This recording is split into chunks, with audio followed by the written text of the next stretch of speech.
கிறிஸ்துவுக்குள் மிகவும் அன்பாய் அழைக்கப்பட்ட அன்புக்குரிய சகோதர சகோதரிகளே, பிதாவாகிய தேவன் தாமே நம்முடைய ஆயுசு நாட்களில் நாளை கூட்டி கொடுத்து இன்றும் கூட நாம் இந்த ஒரு கூடுகையை காணும்படியாக செய்ததற்கு அவருடைய குமாரன் மூலமாக நாம் நன்றிகளையும் துதிகளையும் ஸ்தோத்திரங்களையும் நாம் ஏறெடுத்துக் கொள்ளலாம். இங்கு கூடியிருக்கக்கூடிய சகோதர சகோதரிகள் அனைவருக்கும் சியோன் எக்கால ஊழியங்கள் சார்பாக கிறிஸ்துவுக்குள்ளான அன்பின் வாழ்த்துக்களை கூட உங்கள் மத்தியிலே தெரிவித்துக் கொண்டு நாளுக்கு உண்டான ஒரு கூடுகைக்குள்ளாக நம்ம கடந்து செல்லலாம். இந்த ஒரு கூடுகையை கூட நாம் ஒரு ஜெபத்துடனே ஆரம்பிக்கலாம். நாம் அனைவரும் எழுந்திருந்து கண்களை மூடி ஜெபத்தை எடுப்போம். நம்மதிலே ஜெபத்தை எடுக்கும்படியாக நம்முடைய அன்பு சகோதரர் செபாஸ்டியன் லாரன்ஸ் அவர்களை அன்புடன் கேட்டுக்கொள்கிறோம்.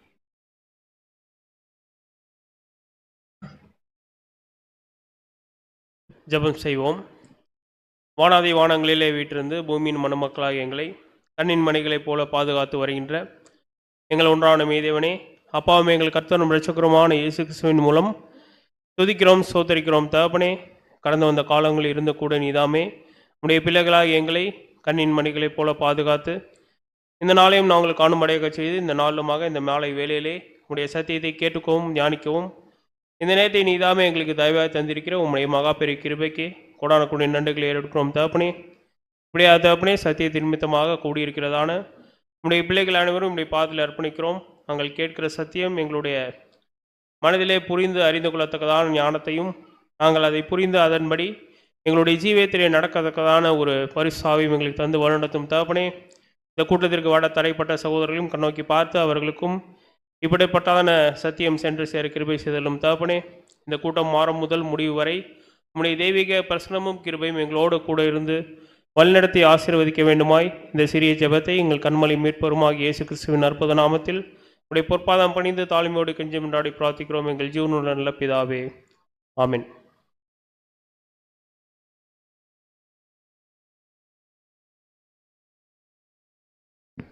அன்புக்குரிய சகோதர சகோதரிகளே, கடந்த வாரம் ஒரு 2-3 வாரங்களாக நம்ம இந்த ஒரு அடிப்படை வேதாகம வகுப்புகளை கூட நிறைய விஷயங்கள் புதிதாக நம்ம தியானிச்சிருப்போம்.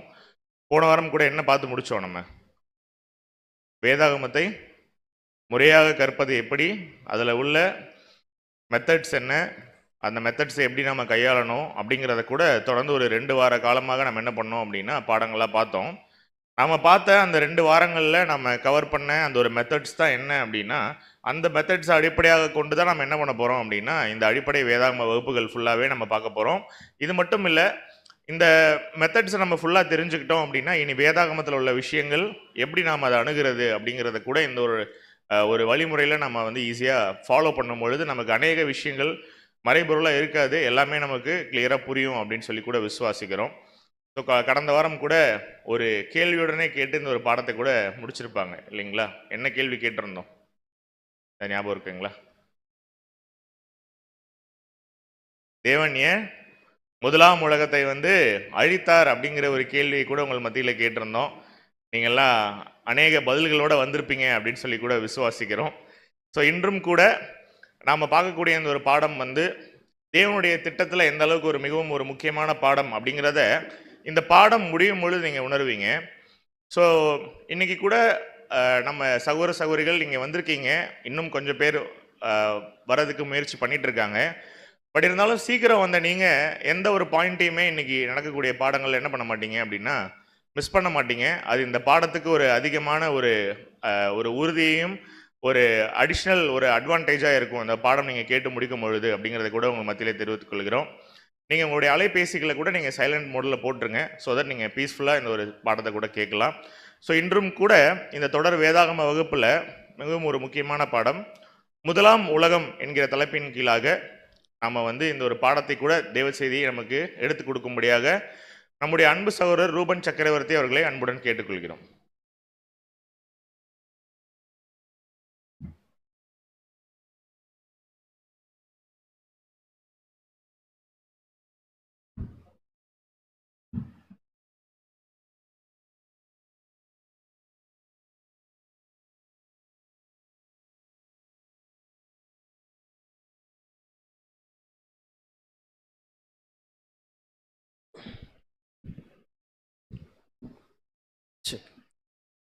கிறிஸ்து இயேசுவுக்குள் அன்பு அழைக்கப்பட்ட அன்புக்குரிய சகோதர சகோதரிகள் உங்கள் யாவருக்கும் கிறிஸ்துவுக்குள்ளான அன்பையும் வாழ்த்துதலையும் இந்த நேரத்தில் தெரிவித்துக் கொள்கிறோம்.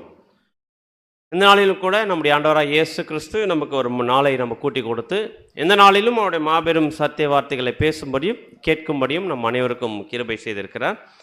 இந்த ஒரு வாய்ப்பை நமக்கு ஏற்படுத்தி கொடுத்து நம்முடைய ஆண்டவராக இயேசு கிறிஸ்துவுக்கு நாம் மீண்டுமாக நம் நன்றிகளையும் ஸ்தோத்திரத்தை நாம் எடுத்துக்கொண்டு இந்த ஒரு தொடர் பாடத்தினுடைய கடந்து போகலாம். ஸோ இந்த ஒரு தொடர் பாடங்கள் நம்ம லாஸ்ட்டாக நம்ம பார்த்த பாடத்தை சகோதரர் அழகாக நமக்கு சொல்லிட்டு போயிட்டார். ஸோ அப்படின்னா கடந்த வாரம் நம்ம பார்த்த பாடத்தினுடைய தலைப்பு என்ன தலைப்புன்னு பார்த்தீங்கன்னா, வேதாகமத்தை முறையாக கற்பது எப்படின்ற தலைப்பில் 2வது பார்ட்டு கடந்த வாரம் பார்த்தோம். கரெக்டுங்களா? செகண்ட் பார்ட் கடந்த வாரம் பார்த்தோம். அந்த செகண்ட் பார்ட்டில் எத்தனை தலைப்பை பார்த்தோம்? நம்ம மொத்தம் 7. பிரதர் சொன்ன மாதிரி மொத்தம் 7 தலைப்பு. அதில் கடந்த வாரம் பார்த்தது 4ல் 3 ஃபுல் கம்ப்ளீட் பண்ணோம். 4வதுனுடைய பார்ட்டினுடைய ஒரு விஷயத்துக்குள்ள நம்ம உள்ள நுழைஞ்சிருக்கிறோம். ஸோ 3 என்னென்ன பார்த்தோம்? ஜஸ்ட் ஒரு ரிவிஷன் பண்ணிக்கலாமா? ஸோ ஃபர்ஸ்ட் என்ன பார்த்தோம்னு பார்த்தீங்கன்னா, அடையாள பாஷையில் படிப்பது. அதுக்கு என்ன வசனம் எடுத்தோம் ஆதாரமா? உன் குழந்தையை பிடித்து கல்லின் மேல் மோதிருக்கிறவன் பாக்கியம்ன்றத வசனத்தை நான் பார்த்தோம். ஸோ அதனுடைய ஆழமான அர்த்தத்தை நம்ம கண்டுபிடிச்சோம். ஸோ அதுக்கு முன்னாடி நமக்கு தெரியாத ஒரு விஷயத்தை தேவன் நம்ம பார்த்தீங்கன்னா அன்னைக்கு மிகப்பெரிய ஒரு சத்தியத்தை வெளிப்படுத்தினார். ஸோ அடுத்தது நிழலும் பொருளும். ஸோ அப்படின்னா பழைய ஏற்பாட்டு காலத்தில் நடந்த சம்பவங்கள் எல்லாமே நிழலாக இருக்கு. அதில் இப்போ பொருள் காலத்தில் வாழ்ந்துருக்க நமக்கு என்ன பாடம்ன்றதை நான் பார்த்தோம். ஸோ அடுத்தது வெரி குட் பிரதர், தீர்க்க தரிசன பாஷையில் படிக்கிறது.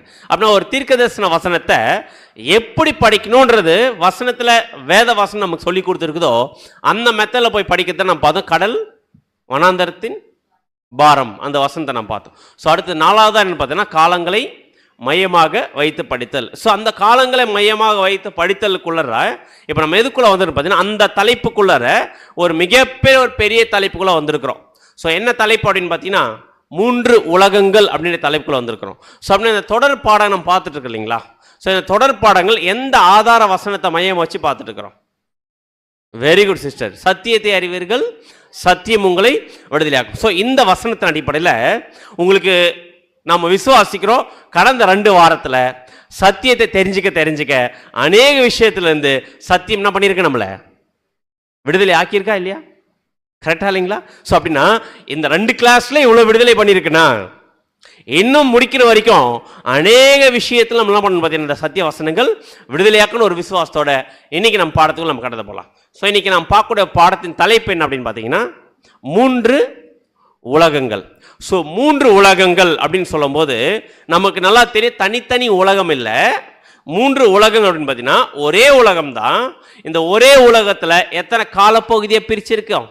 வசனம் 3 காலப்பகுதியை பிரிஞ்சிருக்குது. ஸோ 3 காலப்பகுதியை பிரிஞ்சிருக்கு அப்படின்னு கன்ஃபார்ம் பண்ணிட்டா, முதல் உலகம் அப்படின்னு சொல்றது தனி உலகம் இல்லை, முதலாவது ஒரு காலப்பகுதி. கரெக்டுங்களா? அப்படி முதலாவது ஒரு காலப்பகுதி அப்படின்னு சொல்லும் போது எதுலேருந்து எது வரைக்கும்? யாருலேருந்து எது வரைக்கும்? முதல் உலகம் அப்படின்ற ஒரு காலப்பகுதி. Very good. முதலாம் உலகம் அப்படின்னு வசனம் சொல்றது ஒரு காலப்பகுதி. அந்த காலப்பகுதி ஆதாமிலிருந்து எது வரைக்கும்? நோவா, இன்னும் சொல்ல போன ஜலப்பிரளயம் வரைக்கும் முதல் உலகம் அப்படின்னு வசனம் சொல்லியிருக்கு. கரெக்டுங்களா? அடுத்தது 2ஆம் உலகம் அப்படின்னு சொல்லிட்டா எதுலேருந்து எது வரைக்கும்? ஜலப்பிரளயத்திலிருந்து இன்னை வரைக்கும். கரெக்டுங்களா? இப்போ எத்தனாவது உலகம்? அது 2ஆம் உலகம் என்பது. இது ஒரு 2ஆம் உலகம், இது ஒரு காலப்பகுதி. அடுத்தது 3ஆம் உலகம் இப்போதிலிருந்து இன்னும் இந்த ஒரு 2ஆம் உலகம் முடியல. கரெக்டுங்களா? அது போயிட்டு இருக்கு. அது இன்னும் கொஞ்ச நாள் என்ன பண்ணும்போது அழிய போது நம்ம பார்க்குறோம். அப்படின்னா அந்த ஒரு அழிவு வந்ததிலிருந்து 3ஆம் உலகம் வரப்போது. அது யாருடைய ராஜ்யம்?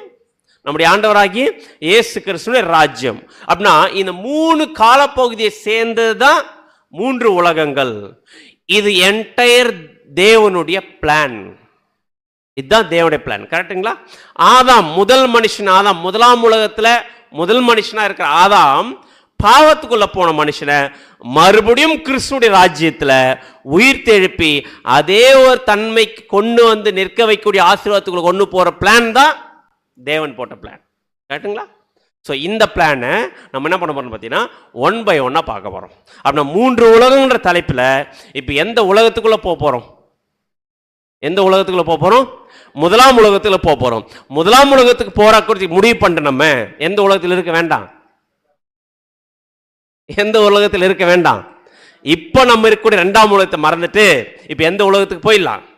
முதல் உலகத்துக்குள்ள போயிடலாம். அப்படின்னா முதல் உலகம் யாருல இருந்து எது வரைக்கும் அப்படின்னு பாத்தீங்கன்னா ஆதாம்ல இருந்து ஜலப்பிரளயம் வரைக்கும். ஆதாம்ல இருந்து ஜலப்பிரளயம் வரைக்கும். அப்படின்னா இந்த முதலாம் உலகத்தை பத்தி வசனம் எங்க போட்டிருக்கு அப்படின்னு பார்த்தோம்னா வாசிக்கலாம் பாருங்க. 2 பேதுரு 3ஆம் அதிகாரம் வசனம் 5 மற்றும் 6. 2 பேதுரு 3ஆம் அதிகாரம் வசனங்கள் 5 மற்றும் 6. பூர்வ காலத்தில் தேவனுடைய வார்த்தையினாலே வானங்களும் ஜலத்தினின்று தோன்றி ஜலத்தினாலே நிலை கொண்டிருக்கிற பூமியும் உண்டாயினவென்பதையும் அப்பொழுது இருந்த உலகம் ஜலப்பிரளயத்தினாலே அழிந்ததென்பதையும் மனதார அறியாமல் இருக்கிறார்கள். அப்படின்னா முதல் உலகத்தை தேவன் என்ன பண்ணிட்டாருங்க? ஜலப்பிரளயத்தினால அழிச்சிட்டார். சோ அதுதான் இந்த வசனம். யார் கோட் பண்றது இந்த வசனத்தை? அப்போஸ்தலனாகிய பேதுரு சொல்றார். எப்ப நடந்த சம்பவம்? ஆதாம் நோவானுடைய காலப்பகுதியில் ஜலப்பிரளயத்தில் அழிச்ச அந்த சம்பவத்தை அப்போஸ்தலனாகிய பேதுரு பேசுறார். சோ அப்படியே இந்த ஒரு சம்பவத்தை, இந்த முதல் உலகத்தை தேவன் அழிச்சார். ஏன் அழிச்சார்ன்ற ஒரு கேள்வியோட நம்ம ஆரம்பிச்சோம். போன வாரமே இந்த கேட்டோம், முதல் உலகத்தை ஏன் அழிச்சார் அப்படின்னு சொல்லும்போது நம்ம நிறைய பதில் சொன்னோம். பட் இன்னைக்கு நம்ம பார்க்க ரொம்ப முக்கியமான ஒரு பதில் அதில் இருக்குது. அதனால தான் தேவன் அழிச்சார் நம்ம பார்க்க போறோம். அப்படின்னா இந்த முதல் உலகத்தை ஏன் தேவன் அழிச்சார், எதிலிருந்து ஆரம்பிச்சுப்படுதுன்னு சொல்ற பார்க்கறதுக்கு முன்னாடி சிருஷ்டிப்பின் வாரங்கள் இருக்கு இல்லையா, படைப்பின் வாரங்கள். அந்த படைப்பின் வாரத்தினுடைய கடைசி நாள் தானே நம்ம இந்த ஒரு ஆதாமுடைய படைப்பிலிருந்து நம்ம பார்க்கிறோம். அப்படின்னா சிருஷ்டிப்பினுடைய நாட்கள் எத்தனை நாட்கள்? 6 நாட்கள். 7வது நாள் தான் பார்த்தீங்கன்னா ஆதாமுடைய விழுகையிலிருந்து ஆரம்பிக்குது. இப்போ நம்முடைய கேள்வி, இப்போ எதுலேருந்து ஆரம்பிக்க போறோம்னு பார்த்தீங்கன்னா ஆதியாகமம் 1ஆம் அதிகாரத்துல இருக்கு எல்லாமே. ஆதியாகமம் 1ஆம் அதிகாரம் 1ஆம் அதிகாரம் 1ஆம் வசனம் என்ன இருக்கு? ஆதியிலே தேவன் வானத்தையும் பூமியையும் சிருஷ்டித்தார். இப்போ நம்ம என்ன பார்க்கணும் போறோம் பார்த்தீங்கன்னா, இதுக்கு முன்னாடி ஆதியாகமம் 1:1 படிச்சிருப்போம் இல்லைங்களா? அதுக்கும் இப்ப நம்ம பார்த்து முடிச்சிட்டுக்கு அப்புறமா அந்த ஆதியாகமம் 1ஆம் அதிகாரம் 1ஆம் வசனத்தை படிக்கக்கூடிய அந்த 1ஆம் அதிகாரம் படிக்கும்போது முன்னாடி படிச்சதுக்கும் இதுக்கப்புறம் படிக்கிறதுக்கும் டோட்டல் டிஃப்ரெண்டா இருக்கும் போது இப்ப நம்ம எதில் ஆரம்பிக்கலாம் அப்படின்னு பாத்தீங்கன்னா, ஃபர்ஸ்ட் ஆதியாகமம் 1ஆம் அதிகாரம் 1ஆம் வசனத்துல ஆரம்பிக்கலாம். வசனம் வாசிக்கலாம் பாருங்க.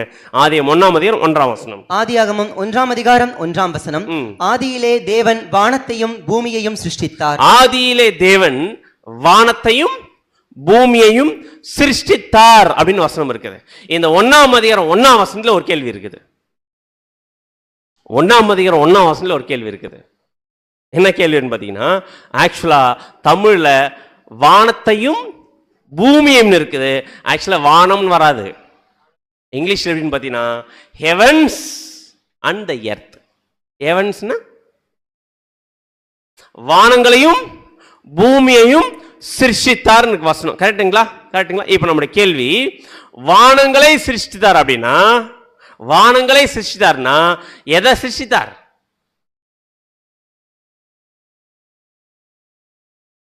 புரியலீங்களா? இந்த பிகினிங் ஆதியிலே தேவன் வானங்களையும் பூமியையும் சிருஷ்டித்தார். ஆனா எத்தனை வானம் இருக்குது? ஒரு வானம் தான், ஒரு பூமி தான். இந்த பூமியில தான் காலப்பகுதியில் நம்ம பார்த்துட்டு இருக்கிறோம். முதலாம் உலகம்ன்ற ஒரு காலப்பகுதி, 2ஆம் உலகம்ன்ற ஒரு காலப்பகுதி, 3ஆம் உலகம். இப்ப வசனம் வானங்கள் சொல்லியிருக்குது, வானங்களை சிருஷ்டித்தார் சொல்லியிருக்கேன். அப்படின்னா சிங்குலரா ப்ளூரலா? பன்மையில் சொல்லியிருக்க, ஒருமையில் சொல்லியிருக்க, பன்மையில் சொல்லியிருக்க. அப்படின்னா வானங்கள் அப்படின்னு சொல்லும்போது வானங்கள் நிறைய இருக்குதா அப்படின்னு பார்த்தீங்கன்னா, ஆக்சுவலா வானங்கள் சொல்லும் போது இங்க எதை படைக்கிறான்னு பார்த்தீங்கன்னா, வானத்தில் இருக்கக்கூடிய படைப்புகள் இருக்கு பார்த்தீங்களா, அது எல்லாமே வானத்தில் என்னென்ன இருக்குதோ அது எல்லாத்தையும் எப்பயே படைச்சிட்டார் நம்முடைய ஆண்டவர். First day. இந்த வசனத்தின் முடிவில் பார்த்தீங்கன்னா முதலாம் நாள் ஆயிடுச்சு. அப்படி முதலாம் நாள்ல எதை படைச்சிருக்காரு பார்த்தீங்கன்னா, வானங்கள் அப்படின்னு சொல்றது வானத்தில் என்னென்ன இருக்குதோ எல்லாத்தையுமே எங்க படைச்சிட்டார்? முதல் நாள்ல படைச்சு. என்னென்ன இருக்குது வானத்துல? சூரியன், சந்திரன், நட்சத்திரங்கள், கோள்கள் எல்லாமே எதுல இருக்கு? எல்லாமே எங்க இருக்கு? வானத்தில் இருக்கு. அப்படின்னா முதல் நாள் எல்லாத்தையும் என்ன பண்ணிட்டாருங்க? படைச்சார். சோ இந்த ஒரு படைப்புகளை, வானத்தில் இருக்கிற படைப்புகளை தாவீது ராஜா பார்த்துட்டு அவர் பாடின ஒரு சங்கீதம் தான் இன்னைக்கு நமக்கு ஞாபகத்துக்கு வருது. என்ன வசனம் அப்படின்னு பார்த்தீங்கன்னா 19ஆம் சங்கீதம் 1ஆம் வசனம் 2ஆம் வசனம். 19ஆம் சங்கீதம் வசனங்கள் 1 மற்றும் 2. வானங்கள் தேவனுடைய மகிமையை வெளிப்படுத்துகிறது, ஆகாய விரிவு அவருடைய கரங்களின் கிரியையை அறிவிக்கிறது. வானங்கள் தேவனுடைய மகிமை என்ன பண்ணுதாமா? வெளிப்படுது. அப்படின்னு அர்த்தம் வானத்தில் இருக்கக்கூடிய படைப்புகள் யாருடைய மகிமை வெளிப்படுத்தாமா? தேவனுடைய மகிமை வெளிப்படுதமா, ஆகாய விரிவு அவருடைய கரங்களின் கிரியை அறிவிக்கிறது, பகலுக்கு பகல் வார்த்தைகளை பொழிகிறது, இரவுக்கு இரவு அறிவை என்ன பண்ணுது பார்த்தீங்கன்னா பொழிகிறது. அப்படின்னா இப்போ நமக்கு தெளிவாக புரிஞ்சிச்சு, முதல் நாள் சிருஷ்டிப்பின் வாரத்தில் முதல் நாளில் எதெல்லாம் படைச்சிருக்கான்னு பார்த்தீங்கன்னா வானங்களை அப்படின்னு சொல்லும்போது வானத்தில் இருக்கிற எல்லா இது இருக்கு பார்த்தீங்களா, கோள்கள், நட்சத்திரம், அதே மாதிரி பார்த்தீங்கன்னா சூரியன், சந்திரன் எல்லாத்தையும் படைச்சிட்டார்.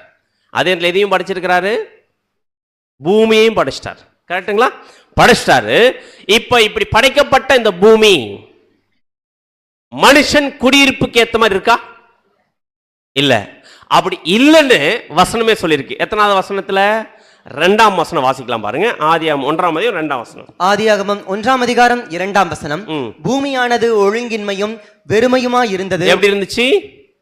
பூமியானது ஒழுங்கின்மையும். ஒழுங்கின்மைன்னா இங்கிலீஷ்ல அழகா இருக்கு. எப்படி இருக்குன்னு பாத்தீங்கன்னா, and the earth was without form. without formனா ஒரு ஃபார்ம்ல இல்ல, அது ஒழுங்கின்மையா இருக்குது. அப்படின்னா மனுஷன் குடியிருத்துக்கு ஏத்த மாதிரி நம்ம அந்த பூமி இல்ல. அப்படின்னா அப்படி தொடர்ந்து வாசிங்க. ஏன் ஒழுங்கின்மையா இருந்துச்சாமா? ஆழத்தின் மேல் இருள் இருந்தது. எது இருந்திருக்கு? ஃபுல்லா பூமி முழுக்க எது இருக்குது? சுத்தி பூமி முழுக்க இருள் இருந்திருக்குது. அந்த இருள் இருந்ததுனால அந்த பூமி எப்படி இருக்குது? ஒரு ஃபார்ம்லெஸ்ஸா இருக்குது, ஃபார்மா இல்ல. ஓகே, அடுத்தது தேவ ஆவியானவர் ஜலத்தின் மேல் அசைவாடி கொண்டு. அப்படின்னா இந்த பூமி முழுக்க முழுக்க இருள் சூழ்ந்திருந்தனால அந்த பூமி இந்த மனுஷன் குடியிருப்புக்கு ஏத்த மாதிரி இல்ல. கரெக்டுங்களா? அப்படின்னா இப்போ முதல் நாள்ல வானங்களை படைச்சிட்டாரு, பூமியை படைச்சிட்டாரு. ஆனா அந்த பூமி எப்படி இல்ல? ஒரு மனுஷன் குடியிருக்கிற மாதிரி ஒரு ஃபார்ம்ல இல்ல. கரெக்டுங்களா? இப்போ அந்த இருள் சூழ்ந்திருக்கிற அந்த பூமியை மனுஷன் குடியிருக்கிறதுக்கு ஏற்ற மாதிரி அதை ஃபார்ம் பண்ணணும்னா என்ன வேணும் அதுக்கு? Very good sister. என்ன தேவை? உதாரணத்துக்கு பிரதர், நம்ம வீடு ஃபுல்லா லைட் ஆஃப் பண்ணிட்டோம், ரூம் ஃபுல்லா நான் பார்த்தா ட்ரெஸ் எல்லாமே திங்ஸ் எல்லாம் கொட்டி கிடக்கு. லைட் ஆஃப் பண்ணிட்டு அது அரேஞ்ச் பண்ண முடியுமா? ஃபர்ஸ்ட் என்ன தேவை? நேராக போனோம், என்ன பண்ணுவோம்? லைட்டை போட்ட உடனே வெளிச்சம் தெரிஞ்ச உடனே என்ன பண்ணுவோம் தெரியுங்களா? எந்தெந்த திங்ஸ் எங்கெங்க கொட்டி கிடக்குன்னு பார்ப்போம். அதுக்கப்புறம் எடுத்து ஃபார்ம் பண்ணுவோம். கரெக்டுங்களா? ஸோ இந்த மாதிரி இப்போ பூமி முழுக்க இருள் இருக்குது. இப்போ இந்த இருள் முடிஞ்சிருக்கிற இந்த பூமியை ஃபார்ம் பண்ணா இப்போ என்ன வேணும்? வெளிச்சம் வேணும். இப்போ அது யார் பிளான் பண்ணியிருக்குது? தேவன். ஃபர்ஸ்டே நம்ம பிளான் பண்ணிட்டு வசனம் வாசிக்கலாம். ஆதியாகமம் 1ஆம் அதிகாரம் 3ஆம் வசனம். 3ஆம் வசனம். தேவன் வெளிச்சம் உண்டாக கடவது என்றார், வெளிச்சம் உண்டாயிற்று. இப்போ வெளிச்சம் உண்டாக கடவது என்றார், என்ன ஆயிடுச்சு? வெளிச்சம் வந்துச்சு. கரெக்டுங்களா? அப்படின்னா இப்போ நம்முடைய கேள்வி இந்த பூமியை ஃபார்ம் பண்றதுக்கு என்ன தேவை? சகோதரி சொன்ன மாதிரி வெளிச்சம் தேவை. இப்போ எது வந்துருச்சு? வெளிச்சம் வந்துச்சு. இப்போ நம்முடைய கேள்வி இந்த பூமிக்கு ஒரு வெளிச்சம் வந்துச்சு இல்லைங்களா? அந்த வெளிச்சம் எங்க இருந்து வந்துச்சு?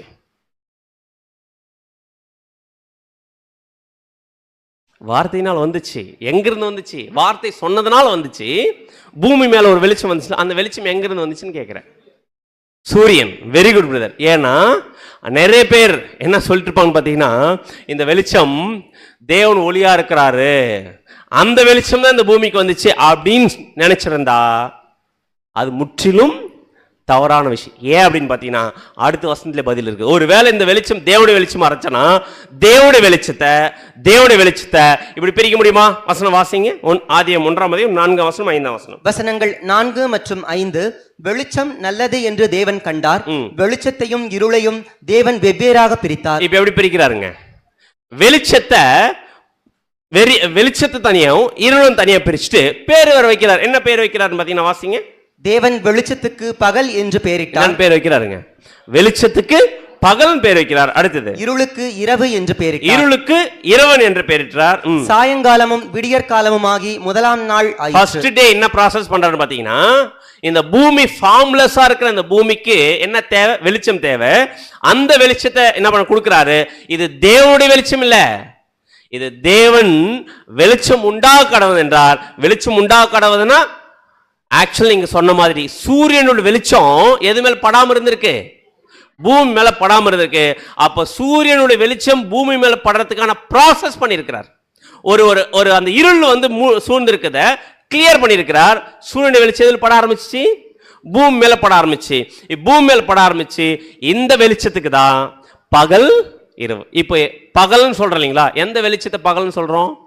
சூரிய வெளிச்சத்தை பகல் சொல்றோம். ஆனா ஒருவேளை அது தேவனுடைய வெளிச்சம் நம்ம சொல்லிட்டோம்னா, தேவனுடைய வெளிச்சத்தை பகல் இரவுன்னு பிரிக்க முடியுமா? பிரிக்க முடியாது. கிளியரா? ஆதியாகமத்தில் அப்படிதான் இவ்வளவு விஷயம் இருக்குது. ஏதோ மனப்பாட வசனமா சொல்லிட்டு போயிருக்குது ஒரு காலம் இருக்கு. ஆனா இன்னைக்கு அந்த வசனத்துக்குள்ள இருக்க சத்தியத்தை நம்ம பார்த்தீங்கன்னா நம்ம பார்த்துருக்கிறோம். அப்படின்னா நமக்கு நல்லா தெளிவா புரிஞ்சு, வானங்கள் அப்படின்னு சொல்லும்போது சூரியன் சந்திரன் ஆல்ரெடி எல்லாம் படைச்சிட்டார். அந்த ஒரு படைச்ச அந்த ஒரு சூரியனுடைய வெளிச்சம் பூமியில படுறது, அந்த படக்கூடிய அந்த ஒரு வெளிச்சத்துக்கு பகல்னு பேர் வைக்கிறார். அந்த வெளிச்சம் படாத இடத்துக்கு என்னன்னு பேர் வைக்கிறார்? இரவுன்னு பேர் வைக்கிறார். ஸோ இது எத்தனாவது நாள் ஆயிடுச்சு? முதல் நாள் ஆயிடுச்சு. இப்போ அடுத்தது பூமி மேல வெளிச்சம் பட்டுச்சு. இப்போ வெளிச்சம் பட்டோடனே இப்போ அந்த வெளிச்சம் பட்ட அந்த பூமி எப்படி இருக்குன்னு தெரியுமா தெரியாதுங்களா?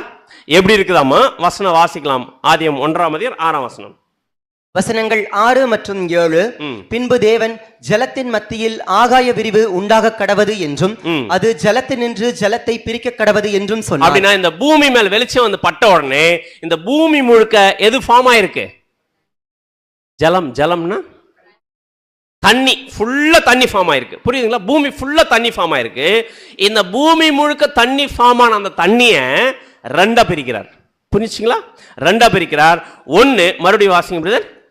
தேவன் ஆகாய விரிவை உண்டு பண்ணி ஆகாய விரிவுக்கு கீழே இருக்கிற ஜலத்திற்கும் ஆகாய விரிவுக்கு மேலே இருக்கிற ஜலத்திற்கும் பிரிவு உண்டாக்கினார். சோ தண்ணிய ரெண்டா பிரிச்சுட்டு ரெண்டுத்துக்கு இடையில என்ன பண்ணிட்டார் பாத்தீங்கன்னா, ஒரு ஆகாய விரிவு எம்டி ஸ்பேஸ் என்ன பண்ணிட்டாருன்னா கொண்டு வந்துட்டார்.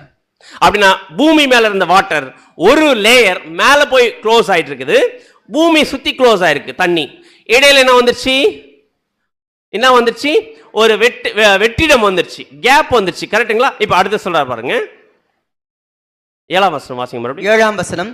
தேவன் ஆகாய விரிவை உண்டு பண்ணி ஆகாய விரிவுக்கு கீழே இருக்கிற ஜலத்திற்கும் ஆகாய விரிவுக்கு மேலே இருக்கிற ஜலத்திற்கும் பிரிவு உண்டாக்கினார். உண்டாக்கிட்டாரா? சோ அது எப்படி இருக்குது அப்படின்னு பாத்தீங்கன்னா, இதான் இப்ப பூமி இருக்கு, பூமி முழுக்க தண்ணி இருக்கு.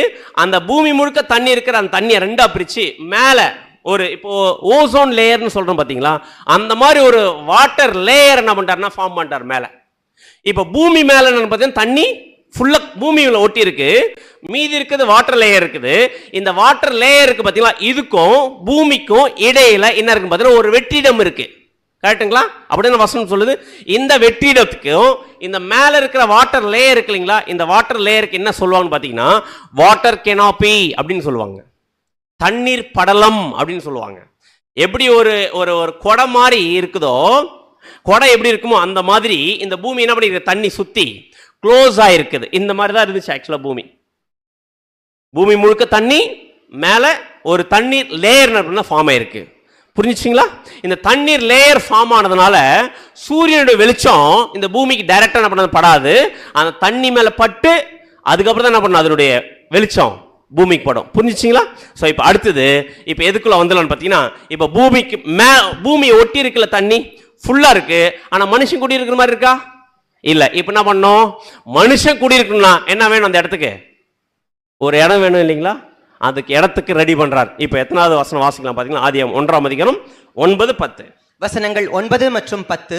பின்பு தேவன் வானத்தின் கீழே இருக்கிற ஜலம், வானத்தில் கீழே இருக்கிற ஜலம்னா எங்க இருக்கிறது? இது எங்க இருக்கிறது? இது பூமி மேல ஒட்டி சுத்தி கவர் ஆயிருக்கு பாத்தீங்கன்னா. இந்த தண்ணி எப்படி சொல்றாரு பாத்தீங்கன்னா, வானத்தின் கீழே இருக்கிற ஜலம் ஓரிடத்தில் சேரவும் என்ன என்ன வரணும்? அடுத்தது வெட்டாந்தரை காணப்படவும் கடவது என்றார். அப்படின்னா இப்போ ஃபுல்லா வாட்டர் இருந்தது, ஓரிடத்தில் சேரணும்னு சொன்ன உடனே என்ன ஆயிடுச்சு? அந்த இடத்துல ஒரு வெட்டாந்தரை காணப்படுச்சு. வெட்டாந்தரைனா ஒரு தரை, நிலம் வந்துச்சு. மீதி எங்க போயிடுச்சு? எல்லாமே தண்ணி எல்லாம் ஒன்னா வந்துச்சு. அப்படின்னா 3 மடங்கு வாட்டர், 1 மடங்கு லேண்ட். எங்க ஃபார்ம் பண்ணியிருக்கிறாரு? இங்கே ஃபார்ம் பண்ணிட்டார். இப்போ என்ன ஆயிடுச்சுன்னு பாத்தீங்கன்னா, ஒரு வெட்டாந்தரை, ஒரு லேண்ட் கிடைச்சிச்சு. மீதி எல்லாமே எங்க இருக்கு? மீதி எல்லாம் தண்ணி எங்க இருக்கு? கடலுக்குள்ள போயிடுச்சு. கடலா ஃபார்ம் ஆயிடுச்சு. ஒரு இடம் தான் என்ன இருக்கு இப்போ? வெட்டாந்தரைக்கு. இப்போ என்ன ஆயிடுச்சுன்னு பாத்தீங்கன்னா, இடம் ஸ்பேஸ் கிடைச்சிச்சா? இப்போ ஸ்பேஸ் கிடைச்ச உடனே, லேண்ட் கிடைச்ச உடனே, இப்போ அந்த லேண்ட்ல மனுஷனை வைக்கல, அதுக்கு முன்னாடி மனுஷனுக்கு என்ன தேவையோ அதை படைக்கிறார். என்ன தேவையாமா? வசனம் வாசிக்கலாம். ஆதியாகமம் 1:11 வசனம். 11ஆம் வசனம். அப்பொழுது தேவன் பூமியானது புல்லையும் விதையையும் விதையை பிறப்பிக்கும் பூண்டுகளையும் பூமியின் மேல் தங்களில் தங்கள் விதையுடைய கனிகளை தங்கள் தங்கள் ஜாதியின்படியே கொடுக்கும் கனி விருட்சங்களையும் முளைப்பிக்க கடவது என்றார். அது அப்படியே ஆயிற்று. இப்ப அந்த வெட்டாந்தரையில் என்ன வர ஆரம்பிச்சிச்சு? எம்டி ஸ்பேஸ் இருந்துச்சு இல்லைங்களா? ஒரு ஒரு ஒரு லேண்ட் கிடைச்சி, அந்த லேண்ட்ல என்ன வளருன்னு சொல்றாரு? புல் பூண்டுகளை வளர சொல்றார். இப்ப எது வளர ஆரம்பிச்சிருக்கு? அந்த வெட்டாந்தரையில தாவரங்கள் வளர ஆரம்பிச்சு. கரெக்டுங்களா? தாவரங்கள் வளர ஆரம்பிச்சு. இது எத்தனாவது நாள்ல பண்ணியிருக்கிறாரு? 3ஆம் நாள்ல பண்ணி முடிக்கிறார். எப்படி ஃபார்ம் பண்றாரு பாருங்க. இதெல்லாம் யாருக்கு தேவை? ஒரு மனுஷனுக்கு தேவை. மனுஷனை படைக்கிறதுக்கு முன்னாடி என்னென்ன அவனுக்கு தேவையோ எல்லாத்தையும் ரெடி பண்றார். ஸோ அதோடு முடிச்சாருன்னு பார்த்தா இல்ல, அடுத்தது வசனம் வாசிக்கலாம் பாருங்க. ஆதியாகமம் 1ஆம் அதிகாரம் 14 மற்றும் 18 வரைக்கும் வாசிங்க. வசனங்கள் 14 முதல் 18 முடிய. பின்பு தேவன் பகலுக்கும் இரவுக்கும் வித்தியாசம் உண்டாக்க. நல்லா கவனிங்க. 4வது நாளுடைய படைப்பின் வேலையை பட்டார். என்ன சொல்றாரு பார்த்தீங்கன்னா, பின்பு தேவன் பகலுக்கும் இரவுக்கும் வித்தியாசம் உண்டாக்கத்தக்கதாக வானம் என்கிற ஆகாய விரிவிலே சுடர்கள் உண்டாக கடவது. அவைகள் அடையாளங்களுக்காகவும் காலங்களையும் நாட்களையும் வருஷங்களையும் குறிக்கிறதற்காகவும் இருக்க கடவது. இந்த வசனத்தை படிச்சு ஒரு கேள்வி வந்திருக்குன்னு நினைக்கிறேன். அப்படி என்ன கேள்வி வந்திருக்குன்னு பார்த்தீங்கன்னா, 14ஆம் வசனம், பகலுக்கும் இரவுக்கும் வித்தியாசம் உண்டாக்கத்தக்கதாக வானம் என்கிற ஆகாய விரிவிலே எதை உண்டாக்கினாராமா? சுடர்களை உண்டாக்கினார். அவைகள் எவைகள்? அந்த சுடர்கள் அடையாளங்களுக்காகவும் காலங்களுக்காகவும் நாட்களையும் வருஷங்களையும் குறிக்கிறதுக்காகவும் இருக்க கடவுது அப்படின்ட்டார். அப்படின்னா வானத்தில் இருக்கக்கூடிய சுடர்கள் எது? சூரியன், சந்திரன், நட்சத்திரங்கள். அப்படின்னா இது எத்தனாவது நாள்? 4வது நாள் தான் சூரியன், சந்திரன், நட்சத்திரங்கள் உண்டா கடவுது படைச்சிருக்கிறாருன்னு வசனம் சொல்லியிருக்கும் போது ஃபர்ஸ்ட் நாள்ல வெளிச்சம் எப்படி வந்துச்சு? பிரதர், ஆதியாகமம் 1ஆம் அதிகாரத்துல எவ்வளவு கேள்வி இருக்கு அப்படின்னு கேக்குறீங்களா? ஆமா இருக்கு, சொல்லலாம். எங்க இருந்துச்சு? ஆக்சுவலா ஃபர்ஸ்ட் நம்ம சொன்ன பதில் கரெக்ட் தான். வானங்களை அப்படின்னு சொல்லும் போது எதெல்லாம் படைச்சாச்சு? வானத்தில் இருக்க நட்சத்திரம், சூரியன், சந்திரன் எல்லாமே முதல் நாளே படைச்சாச்சு. ஆனா இங்க 4வது நாள்ல நம்முடைய ஆண்டவர் என்ன பண்ணலன்னு பாத்தீங்கன்னா, படைக்கல. ஆனா இந்த படைக்கப்பட்டிருந்த அந்த ஒரு எல்லாம் இந்த ஒரு சுடர்கள் எல்லாமே என்ன ப்ராசஸ் பண்றாருன்னு பாத்தீங்கன்னா, நட்சத்திரம், சந்திரன், நட்சத்திரங்கள், சூரியன் ஆல்ரெடி இருக்கு. அந்த வெளிச்சத்துல தான் இப்ப நம்ம எல்லாம் ஃபார்மேஷன் பண்ணியிருக்கிறார். அப்படின்னா 4வது நாள் என்ன பண்றாரு பாத்தீங்கன்னா, ஆக்சுவலா இங்க தமிழ்ல உண்டா கடவுதுன்னு இருக்கும். ஆனா இங்கிலீஷ்ல பண்ணிருக்கும் அப்பாயிண்ட் பண்றாராம். அப்பாயிண்ட் பண்றாருன்னா ஆல்ரெடி இருக்கக்கூடிய விஷயத்த எந்தெந்த வேலைக்காக கடவுள் படைச்சு வச்சிருந்தாரோ அந்த வேலையை செய்யக்கூடிய ப்ராசஸ்குள்ள வைக்கிறார். அப்படின்னா 4வது நாள்ல சூரியனும் சந்திரனுக்கு என்ன வேலையை நிர்ணயிச்சிருக்காருன்னு பாத்தீங்கன்னா, அடையாளங்களுக்காகவும் காலங்களையும் நாட்களையும் வருஷங்களையும் குறிக்கணும். இப்ப நம்முடைய கேள்வி, எப்போ காலத்தையும் நாட்களையும் வருஷத்தையும் நம்ம கண்டுபிடிக்கிறோம்? எப்படி கண்டுபிடிக்கிறோம்? இப்ப ஒரு நாள் ஆயிடுச்சு எப்படி கண்டுபிடிக்கிறோம்? அதான் காலை மாலை முடியுதுன்னா எப்படி முடியுதுங்க?